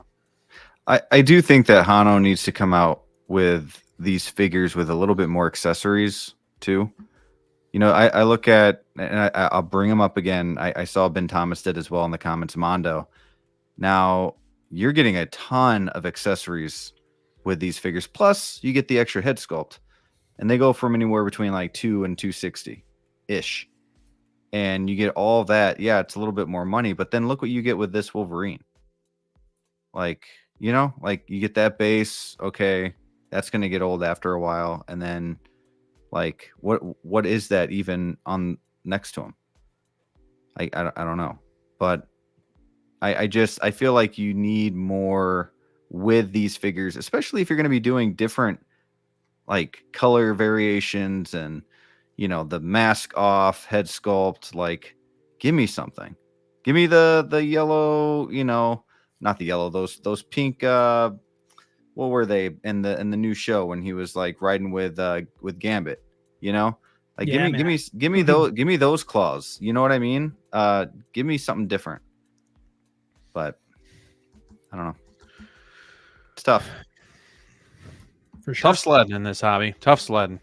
But speaking of tough sledding, got another Moff Gideon dropped, released, and Facebook is being weird with me. But this is one that wasn't ever on my radar. I don't know. Moff Gideon was just never a big. I was never a big fan of the villain. He's okay, but season 3 wasn't that good. Kind of just, like I said before, kind of like done with this line. Like I'm happy with what I have, but he looks good in the armor and everything, and I think the head sculpt turned out really good too. But first impressions, thoughts, Steve. Let's start with you, since you're kind of our resident Star Wars fan. Resident Star Wars fan, Steve. Oh to the boy, podium, please. I'm here. Dude, this is a cool figure, man. This is a really, really cool figure. I would love to get it at some point. Tease. Artist tease. At least you got the shoulder plate on. Oh my gosh. You don't even have this is what you need first, right here. I'll get a Bo-Katan at some point. Yeah, I will. But yeah, Moff Gideon, man, this is sweet. I remember seeing him like in the show, like his armor being badass. Even though I felt like the end of season 3, like we didn't get enough. It would have been cool to see him maybe in this beforehand too, or wear it for a little bit longer of a period of time. But I will say this part of the episode was really cool, like really badass. The head sculpt is so close to the proto. Like Yeah, I don't know if good. there's even couldn't even tell the difference when I saw it. I was like, wow, this is a really good head sculpt. Really good head sculpt for sure. Look at those eyes. Staring holes through me, making me feel my pole. Also, is this looks like pleather undersuit? Yeah. Oh yeah, for sure. Kind of sucks. This is like just like God. riddled with pleather all underneath the armor. That's one downside. That is some No, it's gonna be Joker. You left, and we were talking about that. But he looks cool, man. I'm kind of like, there's a lot of Mando stuff that I still need that I just can't buy right now because of the just onslaught of things that are coming out. So they're just kind of like, I just can't do it. Oh, where'd Brick go? But yeah, I just can't, I just can't get some of these Mando figures right now. Which is okay. Like a lot of those figures are going to be there. So I just have to kind of wait it out. This is kind of one of those figures I gotta wait for. I would love to have like, I mean, ideally him and then like a couple Praetorian guards, because this armor with 2 Praetorian guards standing next to him would just be like a really cool setup. But I can't do it. Can't do it with everything coming out. So yeah, one of these figures that's just gonna have to wait. I do want to pick this up down the line, but it looks cool, man. I wish we would have seen more of this armor. More of this armor in the show, but yeah, not getting it right now, sadly. Very sad. Type of way. Very sad. Type of way. Looks great. Everyone's gonna take this head sculpt and put it on the Mars Toys Gus Fring. There you go. Gonna take this. Everybody's gonna take this and get some glasses and put it on that Mars Toys Gus Fring for sure. I see people doing that because this is a really good. This is like a really good head sculpt, I think. Yeah, Clinton says done with the line. Yeah, so there's not really much from Mando that I feel like I need anymore. Like IG-12 don't want, Moff Gideon don't want. Was this and IG-12 the only figures they came out with for season 3? Praetorian guards. And Oh, the sure. Praetorian guards. Yeah, let's not forget That's about it. them. No, I was gonna say Paz Vizsla, but I think he was season 2, the reissue so- with the No, with he's the Book of Boba Fett. Oh yeah, Book of Boba Fett. Yep. Yeah, So but it's same like thing. When he meets easy up with him with line. the shield. Yeah, they teased a couple figures. I mean, we're supposed to get an Armor 2.0, which wouldn't have been a terrible thing because that first one Chrome left helmet, a lot to be desired. Yeah, with the Right. jetpack. maybe a better Yep, and body. also I believe a couple Mandalorians, like a female and a male, if I remember Oh yeah, correctly. yeah. So So Was like so Mandalorian I don't Warrior or see like whatever. the need to get these figures anymore because I have the main characters. But do you guys still think they come out with armor and all this stuff that they haven't officially announced yet? Being that season 3 didn't do so well and it's been so long since it aired. Like, do you think there's hope for an armor and some of this other stuff yet? Oh yeah. Yeah, the armorer's character is not done. They're gonna probably do another armor figure. Well, and she'll Yeah. probably show up in the movie, I would assume. Yeah, maybe? she's gonna show up Yeah, again. I so think that they're figure's gonna not wait done. until like that movie is out though. Yeah, I don't. Come out That's a more good point. I don't figures. see anything coming out before then. I do see something. I was just gonna say, I think when season 3 reception wise didn't do so well, I think Hot Toys probably pumped the brakes on some ideas that they had. Because that accessory pack for IG-12, the deluxe one, that really gives you a lot of hints here. I mean, one of the photos specifically has a photo of IG-12 chasing Mando, I should say, chasing IG-12, excuse me. And that one looked like that Mandalorian, that Beskar Mandalorian looked shinier. He didn't look weathered like the season 2 model. And it's so odd. I know that Mando didn't really have too many changes, but a cleaner version of Mando would be something I think some folks would be interested in. And throwing a couple of season 3 related accessories, they can throw a figure out like that. True. But I think what's going to happen Artisan. is Artisan Bo-Katan is going to happen. I feel like that's going to happen. And I think at that point, they're going to reset the line and give us characters that we either are going to get 2.0 like an armor, or I can't think of his character's name right now. The poor guy, the Apollo Creed, who passed away recently. What's his Grief name? Karga? Yep. I can see like something like that popping up. That'd be a there. cool figure. That would be a great figure. Yeah, That'd it'd be a great figure. awesome with his drip, man. So I just feel like there's some. I think there's a lot of Mando fatigue, right, between Book of Boba Fett and season 3, kind of Kind not of like what meeting Clinton's saying. expectations. Kind of falling out of love with the line and the Yeah, but I mean, look because at of the look at content. Dark Knight though. For years, Dark Knight's been oversaturated, and then it went away for a little bit, and InArt came out with theirs.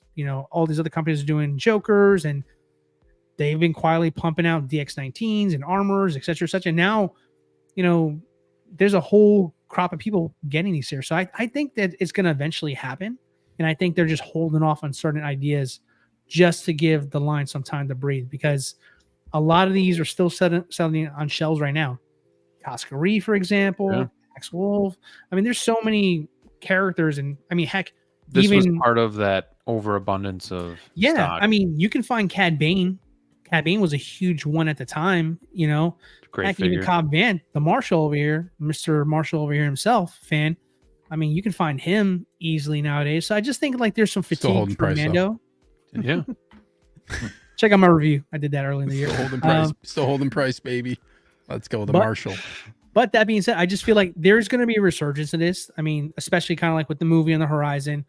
But I think collectors wise, I think there's going to be an artisan drop of Bo-Katan. And then once that hits, I think we'll get more Mando related announcements. But it's just taking a breather right now. There's so much Star Wars stuff for them to pump out right now that they don't need to rely on this line like they did before.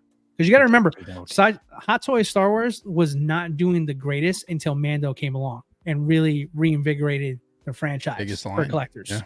We're coming off of like Last Jedi and all that garbage out there. So this is going to rest. And then the stuff that we've been getting for the anniversaries, the Grievouses of the world, the 2.0 Dark, all that stuff is in the front run.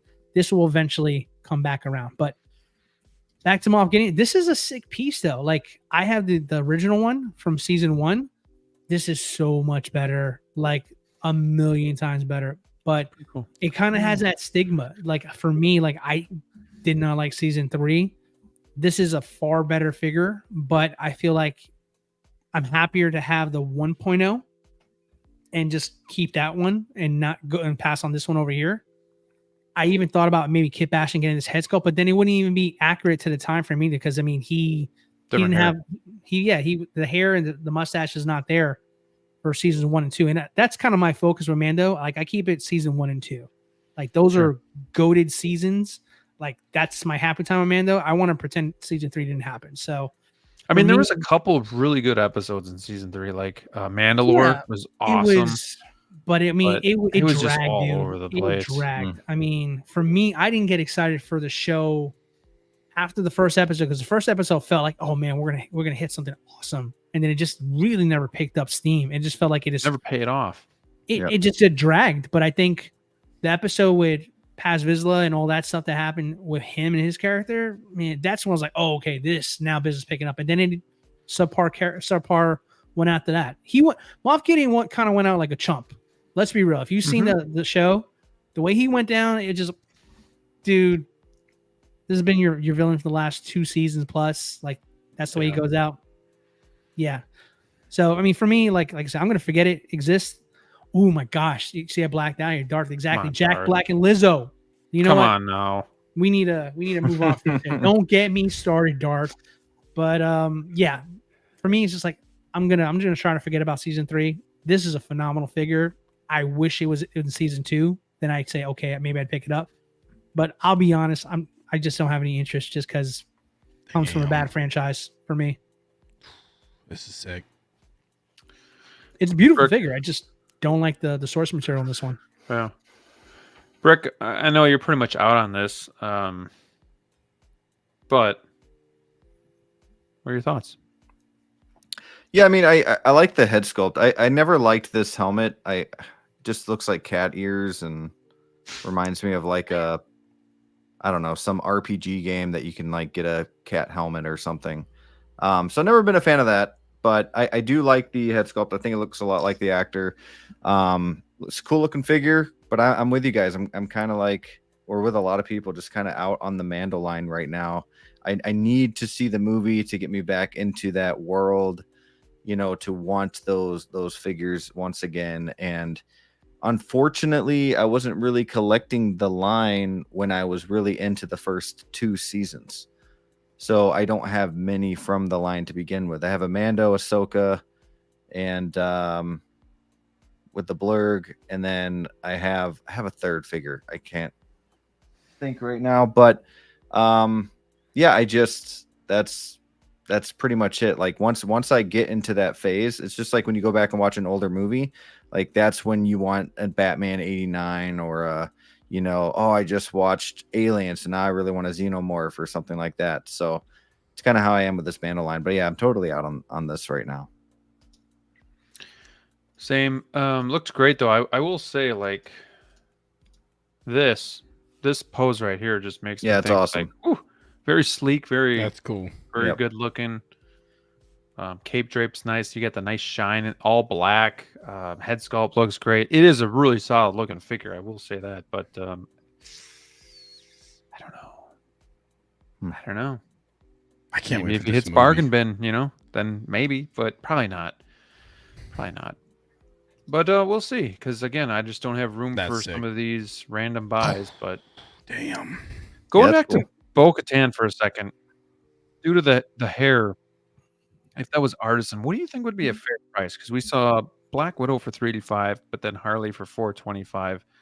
Like, there's not a lot of hair there, and it's just straight. So, like, I'm wondering if they did that artisan. What do you think the price point on something like that is? I'm gonna go 350, and it's not an official artisan when it happens. Okay. I think that there, unless they go, which I hope they don't, just because I don't want another gigantic diorama for a character I don't need a giant diorama for. But if they don't go that route, I think 350 is a fair assumption there for something like that. What do you, Sneaker? What do you think that price would be? Probably right in line with Black Widow, I would think. Probably 375-ish, 400 maybe. I think what they'll do is they'll reuse everything, maybe give a different base, and then they'll put the shoulder, like the pauldron on her with the mythosaur on it. So they'll brand it like the updated Bo-Katan, but everything will be reused. There'll be a different base. And that's what I think will happen. It would be really cool to get something like some type of like diorama or something that's like with the like a throne piece or something like that. That would be the opposite of that. Like, you want the throne, you want it. No, not like the throne, like something like that's related to that though, like a diorama thing. I personally wouldn't get the throne, like that'd be huge, but something like that has like some type of Mandalore related diorama piece, like when like she's like sitting, like on Mandalore and stuff. Like I think like something like that would be cool if they themed it, like something involving Mandalore, and not just giving us the same, like the same base that they already have. But that's gonna be an interesting one if they do it. Yeah. What do you think, Brick? I was gonna say about 385. Okay. Something like that. I think we can all agree it should be under 4, depending on if it's actually branded artisan or not. But it should be. You're not getting any braids or, real special hairstyles, just straight short hair. So I don't know. Don't you think this can be similar to how Hot Toys approached Beetlejuice recently? Could be. Like not branding it as artisan. Black Widow money, as far as that, but it's still the wool hair. So that's what I'm saying. Like, I don't see them doing. But would they limit it because they've already come out with a Bo-Katan? So would they make it artisan to keep it limited? That's a good question as well too. But then it's a tough sell there, because then realistically it's already sitting. But it's different though, because now it's something in line with, like, now you're comparing it to Anakin directly. And what I mean by that is, like, you have collectors who already have Anakin from Revenge of the Sith, but this is an artisan one over here, right?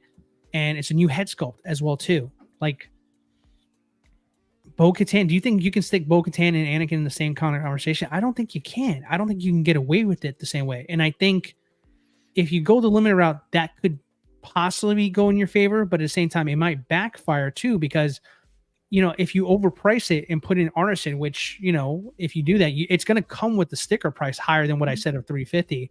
But if you don't do it there, you kind of give collectors the opportunity to say, okay, I don't mind upgrading from mine because this one is a fairly reasonable price. But if you go full on artisan mode with this here, and this is like above 400. You might get a bunch of collectors say like, man, I already got a Bo-Katan, I'm good, or I can find one for 200 on a BST group. I don't need to buy this one, and they might just skip it, and it might, it might just hang around longer than it has to. So it's just no way to say for sure which way to go, what Hot Toys would think if they did it. But I'd hope the smart play would be like, don't make it artisan. Do what you did with Beetlejuice. Rebrand it season 3. Put a couple of accessories like the new shoulder pad and stuff like that, and then call it a day. Could they be waiting until Bo-Katan actually like sells out before they actually announce another one? No, they don't care. Mm-mm.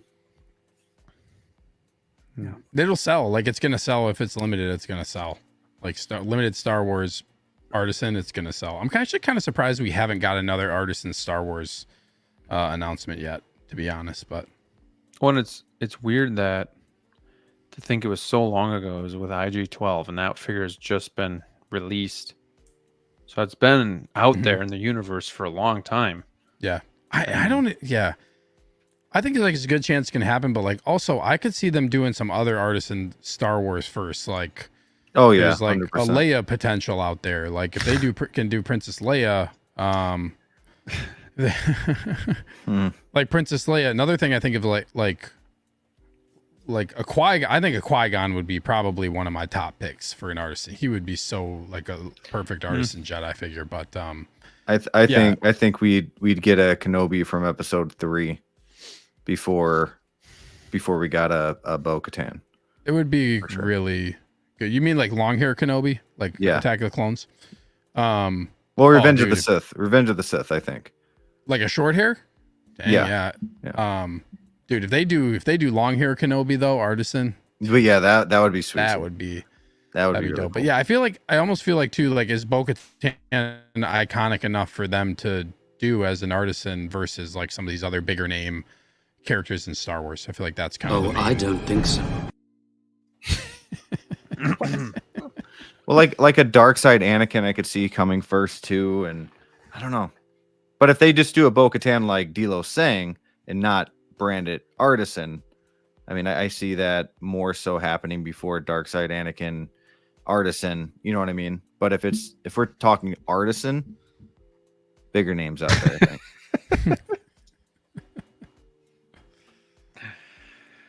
Oh gosh, guys, it's getting late. Let's move on. You guys good with this figure? Yeah, great figure though. One more that's been almost about a week ago, but I do want to just touch upon Forgot about this one. Brick has this one pre-ordered.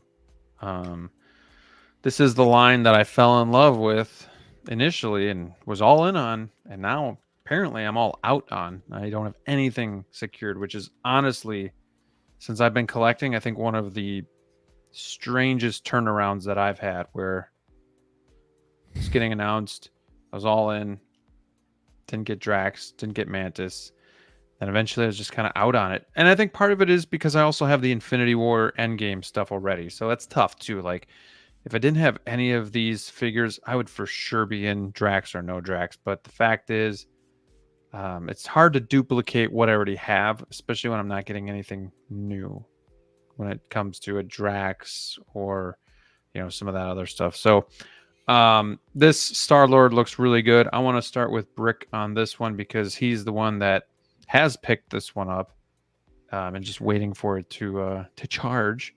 So Yep. Brick, are you happy with how this turned out? Does it look pretty good to you? Anything that you think could have been better, or you good to go here? Yeah, from what I'm seeing, there's nothing that I'd want to change on this. I think this is the best looking Star-Lord head sculpt, without a doubt, in my opinion. I mean, obviously, this isn't the look. I like the Guardians 1 look the best, if I'm being honest. But I'm not one of those that needs a Drax in order to get this line. I think that these figures look phenomenal.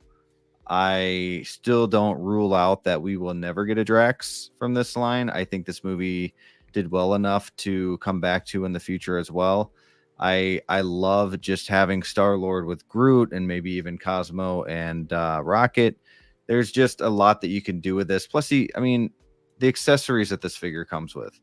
I just his weapons, his radio, his just looks really, really good. And I'm a huge Guardian 3 fan. I love the way that it ended. But of course, once I get these figures, I'm gonna say, hey, now I need the figures from the other Guardians line. But I don't want to do that because I want like an artisan Guardians from Guardians 1 or something would be really cool.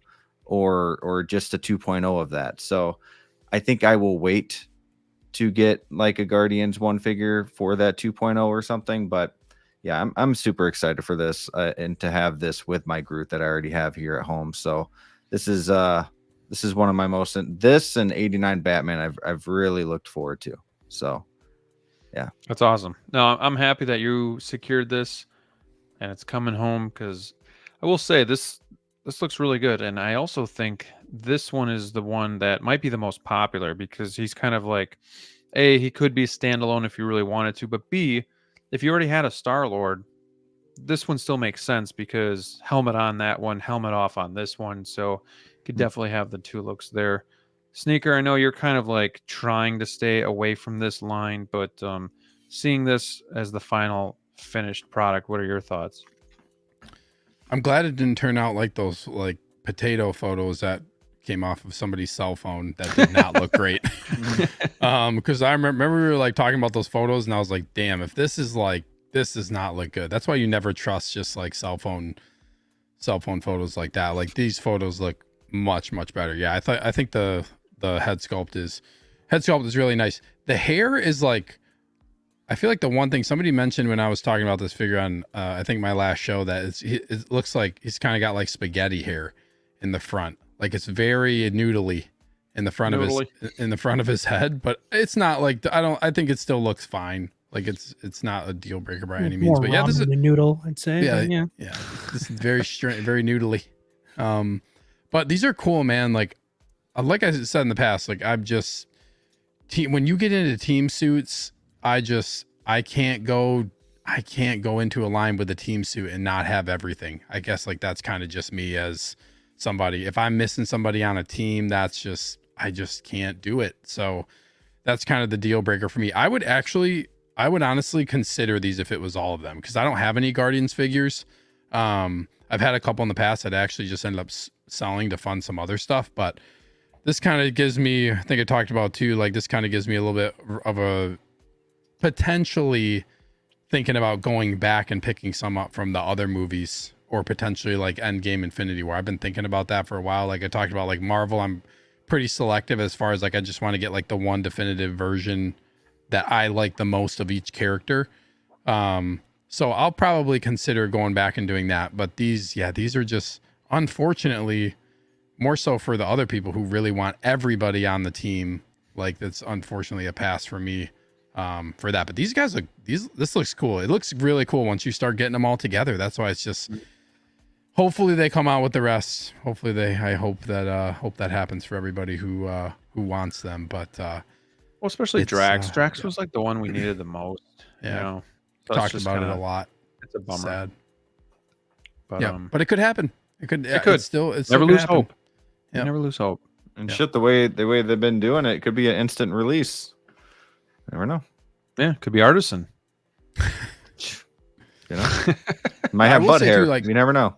Because like they have been really good at releasing stuff that they've been showing lately. So like there's still hope for that to happen. You know what I mean? So right. It's gonna be look how fast I'm getting Ladypool, and how some of these Star Wars figures came out so quickly. It's just interesting. Like you would think with a team, they would have just a full finalized structure already. Now that these are actually coming out, like for people to actually have in their collections. Like the Bad Batch, we knew that it was like what was coming, right? Like before everything came out, they were all already announced. With this one, you just are missing announcements, which is somewhat of a red flag, but I guess we'll Mantis would be so easy, and it's their MO to come out with a Mantis. It would be a Hot Toys thing to come out with Mantis, where you just released her, and now you're going to be like, and we're going to give you this one now. And, that makes sense in a Hot Toys way, but they haven't done that, which is interesting. She's waitlisted and everything. So everybody that has her seems to love her. And, a couple of people have had quality control issues, but I think how you figures onto something too, where he says like, Need an artisan Gamora. That's the other figure that was kind of missing.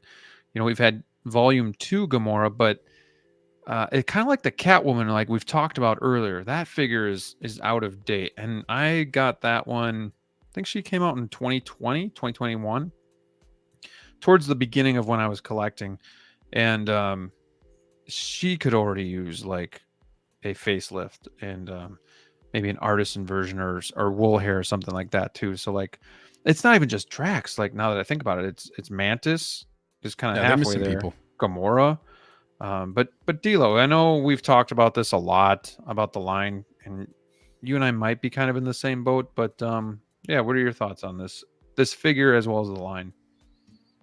Yeah, I mean, gosh, we have really covered this ad nauseum just because we're so many of us on the panel like such big Guardians fans here. And honestly, I wanted to collect this so many times. I've said this on the show. Like I want this line to be complete, kind of like Steve was saying. Like when you go into uniforms like this here, right? Then to make it something that is enticing for us to want to collect, we need to know that the whole team is going to be made. Like one will impact the other, kind of like Steve again using his example as the Bad Batch here. We knew that they were coming out, they were announced for pre-order, so there was no excuse for collectors not to pre-order these figures or get these figures if they wanted, because you knew you were going to get the whole thing.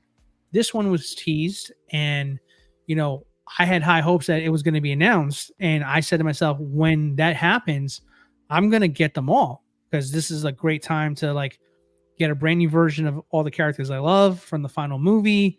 You know, it's right up my alley. But then as time came on, passed on, and just like, are we not going to get the Mantis? Are we not going to get more? Or like, why has Drax not been announced yet? We saw one tease of him here, and that's it. So what I think is going to suck here, and I think what's actually going to happen, is that the figures will eventually come out. Like an announcement will be made for them, but I think like that ship has sailed for people. People missed out already. Yeah, I think like, you know, however many Star-Lords people got, they got how many rockets people got, you know,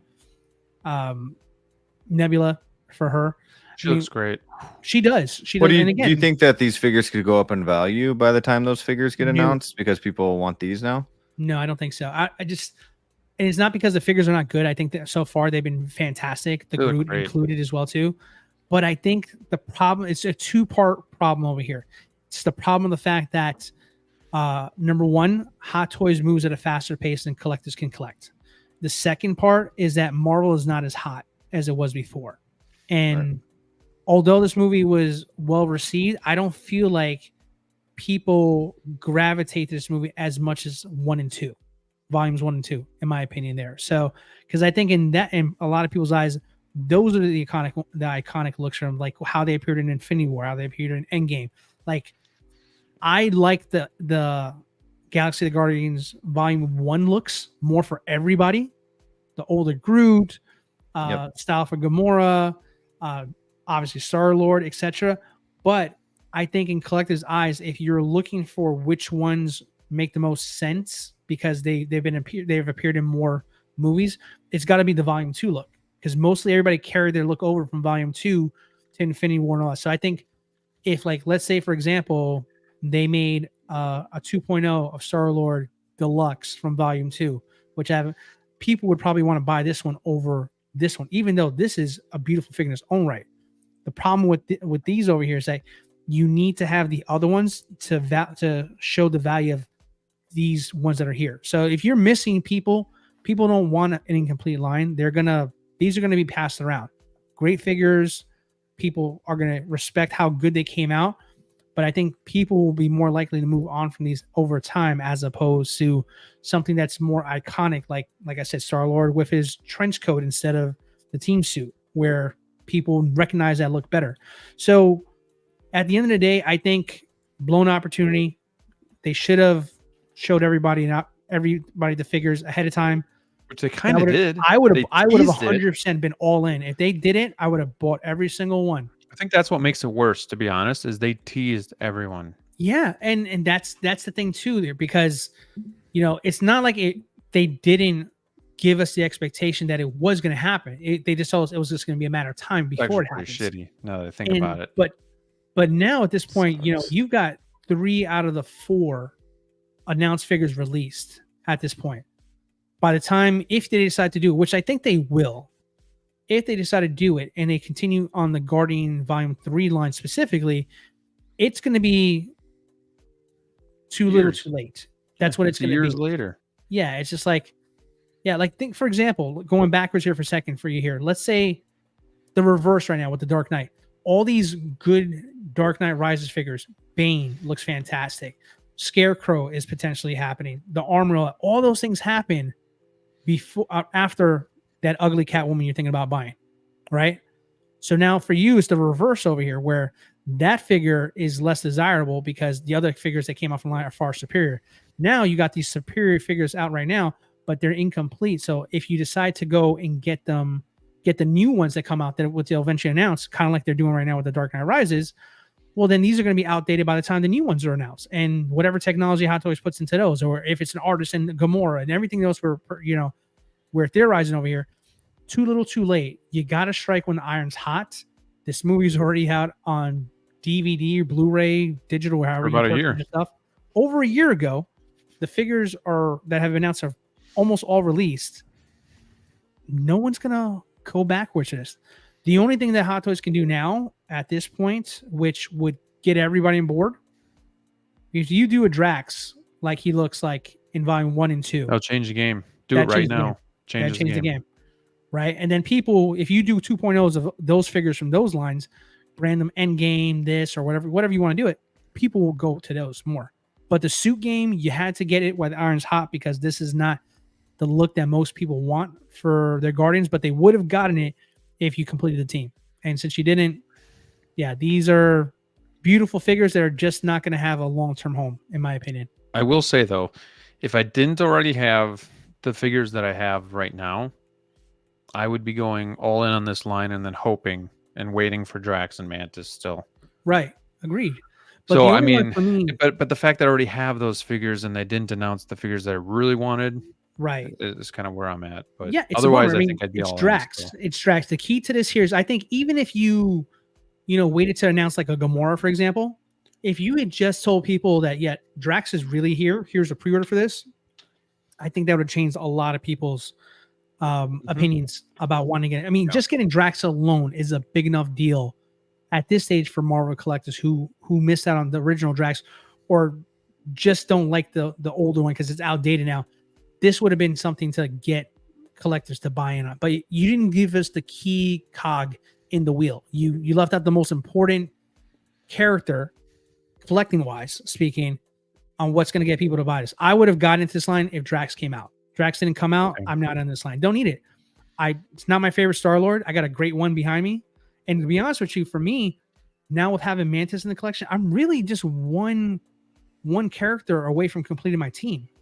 So I'm closer to getting the team the way I want them to look, as opposed to going in and buying the whole team over again and starting fresh, right?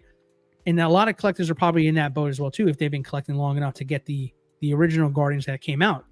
You really only need Drax if you don't have them, and that would have been the ideal one to get. But when you don't put out the main character that people want, that's gonna affect how people gravitate. Think of Crosshair for a sec. Crosshair was a big deal for the batch, not only because he was limited, but in my opinion, at least while I was watching it live, I felt like Crosshair was the best character. And once I knew Crosshair was coming, I knew I was going to be all in if they announced Wrecker and Tech. And sure enough, they did. And look how that character is doing right now. Look how that figure is doing today. So if you don't put the Crosshair of the Guardians of the Galaxy line in there to pre-order, it's going to fizzle out. And you got beautiful figures, and they just don't have permanent homes, which stinks. Because I guarantee if the full team was there, this would be a totally different. This would be a hot line, like hotter than it is. And I'm kind of upset about that because I really do think all these figures look amazing, and I wanted them, but I just can't. Again, I just can't, with what I already have, justify getting these as well. So, and basically having two incomplete lines, But Star-Lord looks great.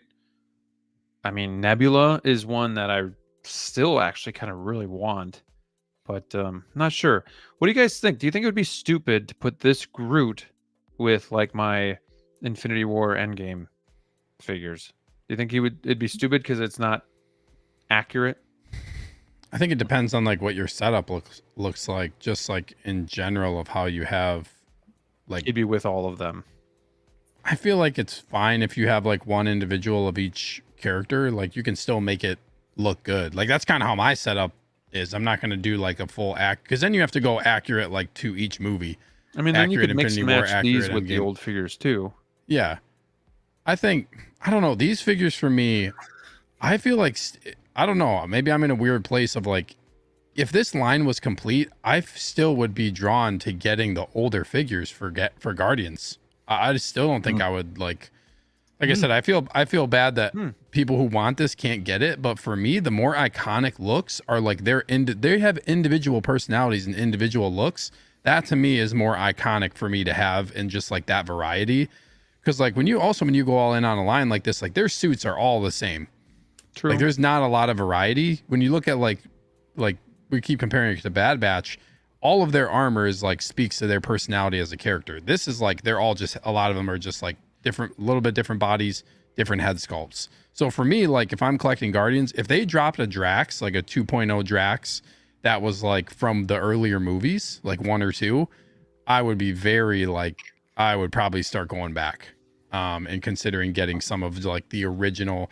I'm just more drawn to those looks than like the team suit for like for these characters. But that's kind of just me. That's another thing. Like I wanted to ask you guys a question. So would you rather have like Drax for this line, or would you rather them announce like a 2.0 of like the older one that already came out? Like what? So if you had so then I would say, if they announce a 2.0, what if they had both? Like, would you want to get this line and still have like the 2.0? Both. God, Like, what are you drawn to? I guess it comes down to like what are you drawn to more? I feel like this makes it really easy when you have an incomplete team, you know, and then you can just you can get their main looks from one of the other movies. Like it's a really hard draw to want to get everything from this line if you're trying to go all in on getting Guardians 3. But maybe Brick, you might have more opinion about this because you're getting this figure. Yeah, I think for me, at least in my mindset, and I've told you guys since the beginning, I mean, Rocket is tempting, but then I'm going down the line of collecting the whole line. So I am getting Star-Lord and Groot, which I already have Groot, because I really want to do that back-to-back scene that I've been talking about for months. And that's one of my favorite scenes from the movie. So I look at it more for like a scene from each individual movie. And I love Guardians. I'll probably, like I mentioned, get the 2.0 Star-Lord if they ever do that. If you brought up Drax, I would rather have a 2.0 Drax, right? And do a scene from the first movie or the second movie and have something like that. And maybe like, I don't know, a case like this have different scenes throughout the 3 movies or something. So to have just 2 figures create a badass scene like that, I'm good with. It works. So now to do this whole line, I don't know. Like I'm kind of with you guys, but to have those 2 figures, this and Groot, is like a must for me, because I really love that movie. I really love that scene. I think this was one of the only trilogies in the MCU that all 3 movies were 10s. Yeah, in my opinion. Yeah, sure. I know some people would say that about Captain America, but for me personally, I wasn't a huge fan of the first Avenger. It was fine, but it wasn't a 10 out of 10 for me. But yeah, Guardians is just, it's special, and I need something from each movie. But I got a long ways to go. We got Dan and Carbonite joining us tonight. What's going on, my friend? He says, "Hey dudes, Lost Boys David shipping this week. Nice. Congrats on that, and thank you for stopping by and checking out Such the a show." good movie. Great movie. One of my favorites. Same. Doesn't always have to be necessarily from the specific movie. Yeah, I mean, I agree, but I do have a little OCD when I'm putting my collection together and how things fit. But I think but you can also do like what Brick's doing. He's going for a specific scene. I think that works perfectly fine too. And honestly, anything works. If it works for you, it works. So that's perfectly fine. But I guess for me, it's weird because all of my Marvel at this point, outside of having Spider-Verse right here. Everything's from Infinity War Endgame. So it would be weird for me to, I guess, to have a Groot from Volume 3 mixed in with everything else that's from those two movies, but I don't know. I wanted to have this whole line separate in its own case too, but doesn't that'd look be like cool. it's going to work out that way. So, any final thoughts on Star-Lord? He looks amazing. I think anybody that gets this is going to be super happy. You can see the crew that is out so far, and they all look great together. I do want a Cosmo if I could ever find that parted out, but yeah, we'll see. Looks good. It's good stuff, man. The figures look great. Like literally like every single one that has been announced and has been released, they all look great, man. Yeah. But it's like I say, it's hard to get past for me personally, specifically for me. It's harder for me to get past it if I don't have the rest of the team to complete this way, because to Steve's point, I like the individuality of the Guardians. Like this is more comic accurate to how they are. I mean, they are a uniform team, but honestly, I don't have any affection for Guardians of the Galaxy, the comic. I have affection for the movies themselves. And what I loved about the Guardians was how different they were. And I would look past that if the whole team was available, right? To complete it, if you will, right? It would be acceptable to me. But if you're not going to give me the whole team in the way it is, and I have literally everybody but Drax, it's hard for me to justify getting a second Star-Lord, a second Groot, or a second Rocket. You know, and I don't get it because they all waitlisted, like just limited. I mean, they're not. I mean, it is limited to an extent. It's not massive like it was a few years ago, but I mean, there's still going to be enough to go around. And you know, again, it's only valuable to how long it's valuable to the person who has it, right? So, like we've seen with so many great figures that already come out there, there's no guarantee, no matter how good you are, it's going to stick around, right? In your collection, it might get passed on to the next person, depending on what the next thing is on the horizon, right? So, but I think because there's nothing holding somebody to keeping these figures, I feel like these types of figures are the ones that get bounced. As a matter of fact, I almost got these in a BSC group. It was like a ridiculous sale. Like a guy was selling Groot and Rocket. And, I remember that. And I almost pulled the trigger on it. I wanted to get the Rocket and Cosmo one separately, and the guy kind of blew me off and sold it. I guess he got a better deal with somebody getting all of them at the same time. But still, if I wanted to get them all together, I think it was like $400 the guy was asking, or something ridiculous, $400 for this Groot, this Cosmo, and this Rocket. I mean, it's already happening now. Past tense. Personally, to me, it's happened. So, yeah, I mean, it's just one of those things, man, where it's like I can appreciate. This is one where it goes into those three rules: like it, love it, gotta have it. I like it. I don't have to have it. I don't necessarily love it because I have more of a love for the older movies than these versions here, but doesn't take away from how beautiful these figures are. It's just they don't have a spot to replace the ones that I already have. Yeah. Two things too. I mean, I can see like this would be like the end of it all, like that. Like, you know how people wanted the Iron Man 85 battle damage with Thanos. Like, it's kind of the end of such a great trilogy. Like Brick was saying, it's a great trilogy, in which I agree. And like, so that's the thing too, is you can have the end of it all. But the other thing is, this isn't a figure standpoint fault. This is a Hot Toys business decision fault. Like, again, these figures have so much potential, look amazing, and it's really just Hot Toys' fault for the timing and how they've kind of forgotten about the line or just couldn't do the line. I don't know, but the fact that you teased it makes me wonder what's really going on here. Like, why would you wait so long to do Drax when you know that's the most anticipated figure? And why tease them if it's a license thing or anything like that? Like, you don't do that then until you have the rights, or, you know, like, I don't know. So that's how I'm looking at it. Like, it's a really cool piece to have as like the end of that trilogy. And then it's also a Hot Toys. It's also their fault for how this may or may not turn out. Yeah. But, well said. Yeah. All right.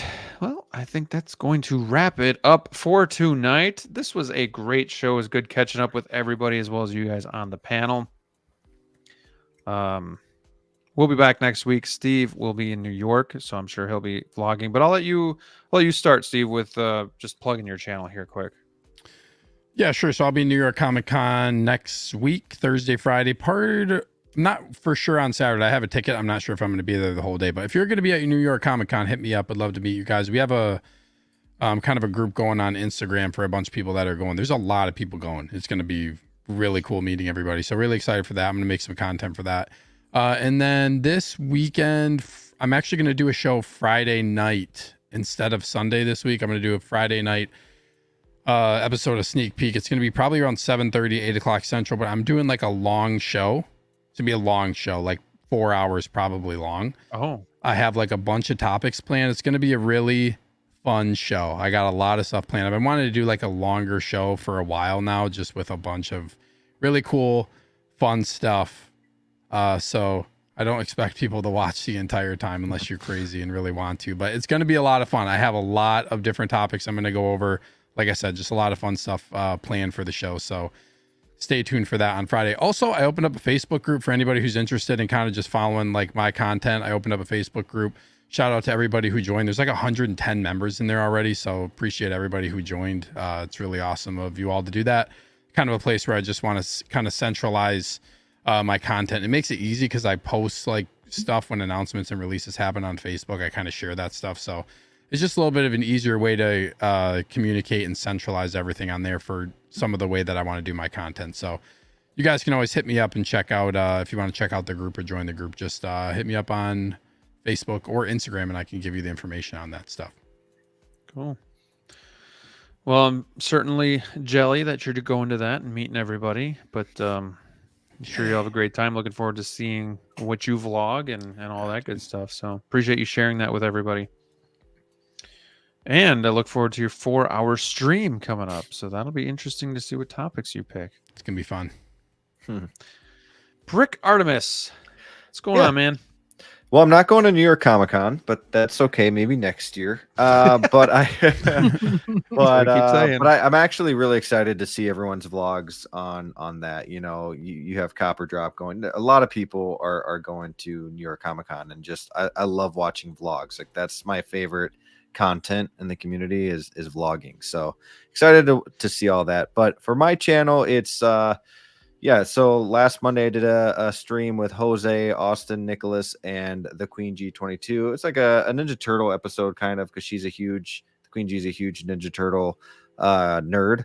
And so we just kind of based a Bugle 6 episode off of that. So if you want to go back, watch the replay on that, that would be awesome. Otherwise, our next Bugle 6 episode will be based on 1/6 figures again. And then let's see, I am working on going to be doing a Lady Pool review, most likely when that comes in. So hopefully she will be here by next week. And just struggling with these pre-orders right now and hoping, like it's weird because a few weeks ago I was like, sweet, we got an update on Wonka, the chocolate man, he's going to be released soon, I can't wait to get him. And now I'm like, please just stop. Nope, I don't need him right now. And you got the holidays coming, but either way, I'll figure it out and excited to get all these figures. But yeah, and of course, Wolfpack. All right, sounds good, man. Sounds good. DLO, I know you're probably not thinking about content or anything right now, but yeah, what's going on? Yeah, great job, wonderful stream, guys. Hard to believe I made it the whole. Honestly, I didn't think I was gonna make it the whole episode. I thought for sure at some point. I was waiting for it too. I was expecting. I was like, oh, 3 hours. Shit. Okay. Well, good. Now I don't know why you leave me for last, because I'm in the middle of a hurricane. I don't give a damn about content right now. But yes, I mean, guys, I've had 2 hurricanes since I've said I'm gonna do some more stuff. So please bear with me. I promise you, it's not me. It's Mother Nature this time. I have a doctor's note for this. Just to kind of touch on stuff, like super excited to hear about Steve's trip. I, as a native New Yorker, I am curious to see what Steve's idea is going to be of my hometown. So I'm looking forward to hearing more about that. Brickster, I caught your replay yesterday on your because I'm a Turtle fan as well too. Oh yeah. So I caught your replay yesterday after I was done hooking up the house. My favorite episode you've done so far. Oh, thank you. Thank you. Don't undersell it, dude. Like honestly, like I've seen almost all of your episodes so far. By far my favorite. So if you guys haven't seen it, even if you're not necessarily huge Turtle fan, his guest is awesome. She was like phenomenal. I loved her. I hope you have her on your show again in the future. My favorite episode so far. So shout out to Brick. That was a hell of a show. Thank you. Absolutely. Graham is going to do Graham stuff. I'm sure. I don't know what you're going to say next. So that's cool. Whatever it is, I'm sure it's good. I'm sure it's going to be good. But yeah, so collection tour happening, God willing. If not, contact State Farm. They'll have a record of it. I promise you. What else? I've got so many things I got so many things in the oven right now, and I want to share more. Share some with me. I need some help. No, the thing is I've learned here because I've been scoping the internets. And apparently people do watch this quietly and take down notes. And some people already put down a couple of videos from ideas that I've said that I'm going to do. And now they have it out there. And so technically they did it first. So I can't take credit for it anymore. So I'm going to refrain from going into details. Let's just say that if I still have a collection after this week, I got some dope stuff for you guys. I'm going to leave it at that. It's going to be, to quote the famous EvilSneaker, it's going to be fun. It's going to be fun. And once you see it and you watch it, it's going to be fun. And after you leave a comment because it's fun. And look out for the next video because that one's going to be fun too. If you catch what I'm doing. I'm sorry. You said fun a lot, so I'm sorry. I'm giving you a hard time because you said fun 40 times. My streams before, I was going to be fun. I got fun things planned. Fun. A lot of fun. Hey. So fun. Jokes aside, I'm also looking forward to Steve's thing. I mean, 4 hours, that is a big undertaking. Are you going to be doing that by yourself, or are you going to have Justin going to be joining you as well too? What's your plans for this fun event? Probably solo. Wow. I got some stuff that I'm going to be talking about, and I got a whole list. I've been planning it for a while. I have a huge long thing on my phone of a bunch of topics and stuff that I'm going to go over, and some cool things are going to happen. Some fun things. A lot of fun. I do have a question now for you, Steve. Yes. Real quick about the stream here. Would you say it's going to be boring or is it going to be fun? That's a good question. Your thoughts? A little bit, probably leaning towards more the second word you used. Okay, so we can look forward to some fun. Okay, that's what I need to know. Just to remind you of Remember the Titan. Watch it. Zero fun, sir. You sold me once you said fun. All right. Glad we got past the fun part. Very fun. As for me, I don't have anything in the pipeline. I mean, I'm going to do a tour. I don't think it's going to get done this week because things are just getting really busy. But I don't know. I don't know if I'm going to have a video. The last few weeks have been great because we've gotten to do reviews. We've done I think 3 or 4 straight reviews on figures. So that's been great. But this week, I'm not really sure. So if anybody has any ideas, hit me up because I don't have anything. But either way, it'll be fun. So what? What? Repeat that. All right, everybody. Well, we're going to end this. It's a lot. This is about twice as long as I thought the show would go, and that's usually how it goes, but I guess that's a good thing. So hope you all stay safe, especially those in the South by Florida. Hopefully you guys stay dry and it keeps weakening. That storm keeps weakening. We'll be thinking of you. So yeah, thanks for checking in, watching the show. Till next week, stay safe out there, and we'll see you soon. Wolfpack out. Too sweet. That was fun, everybody. Real fun. A lot of fun. So fun. Fun.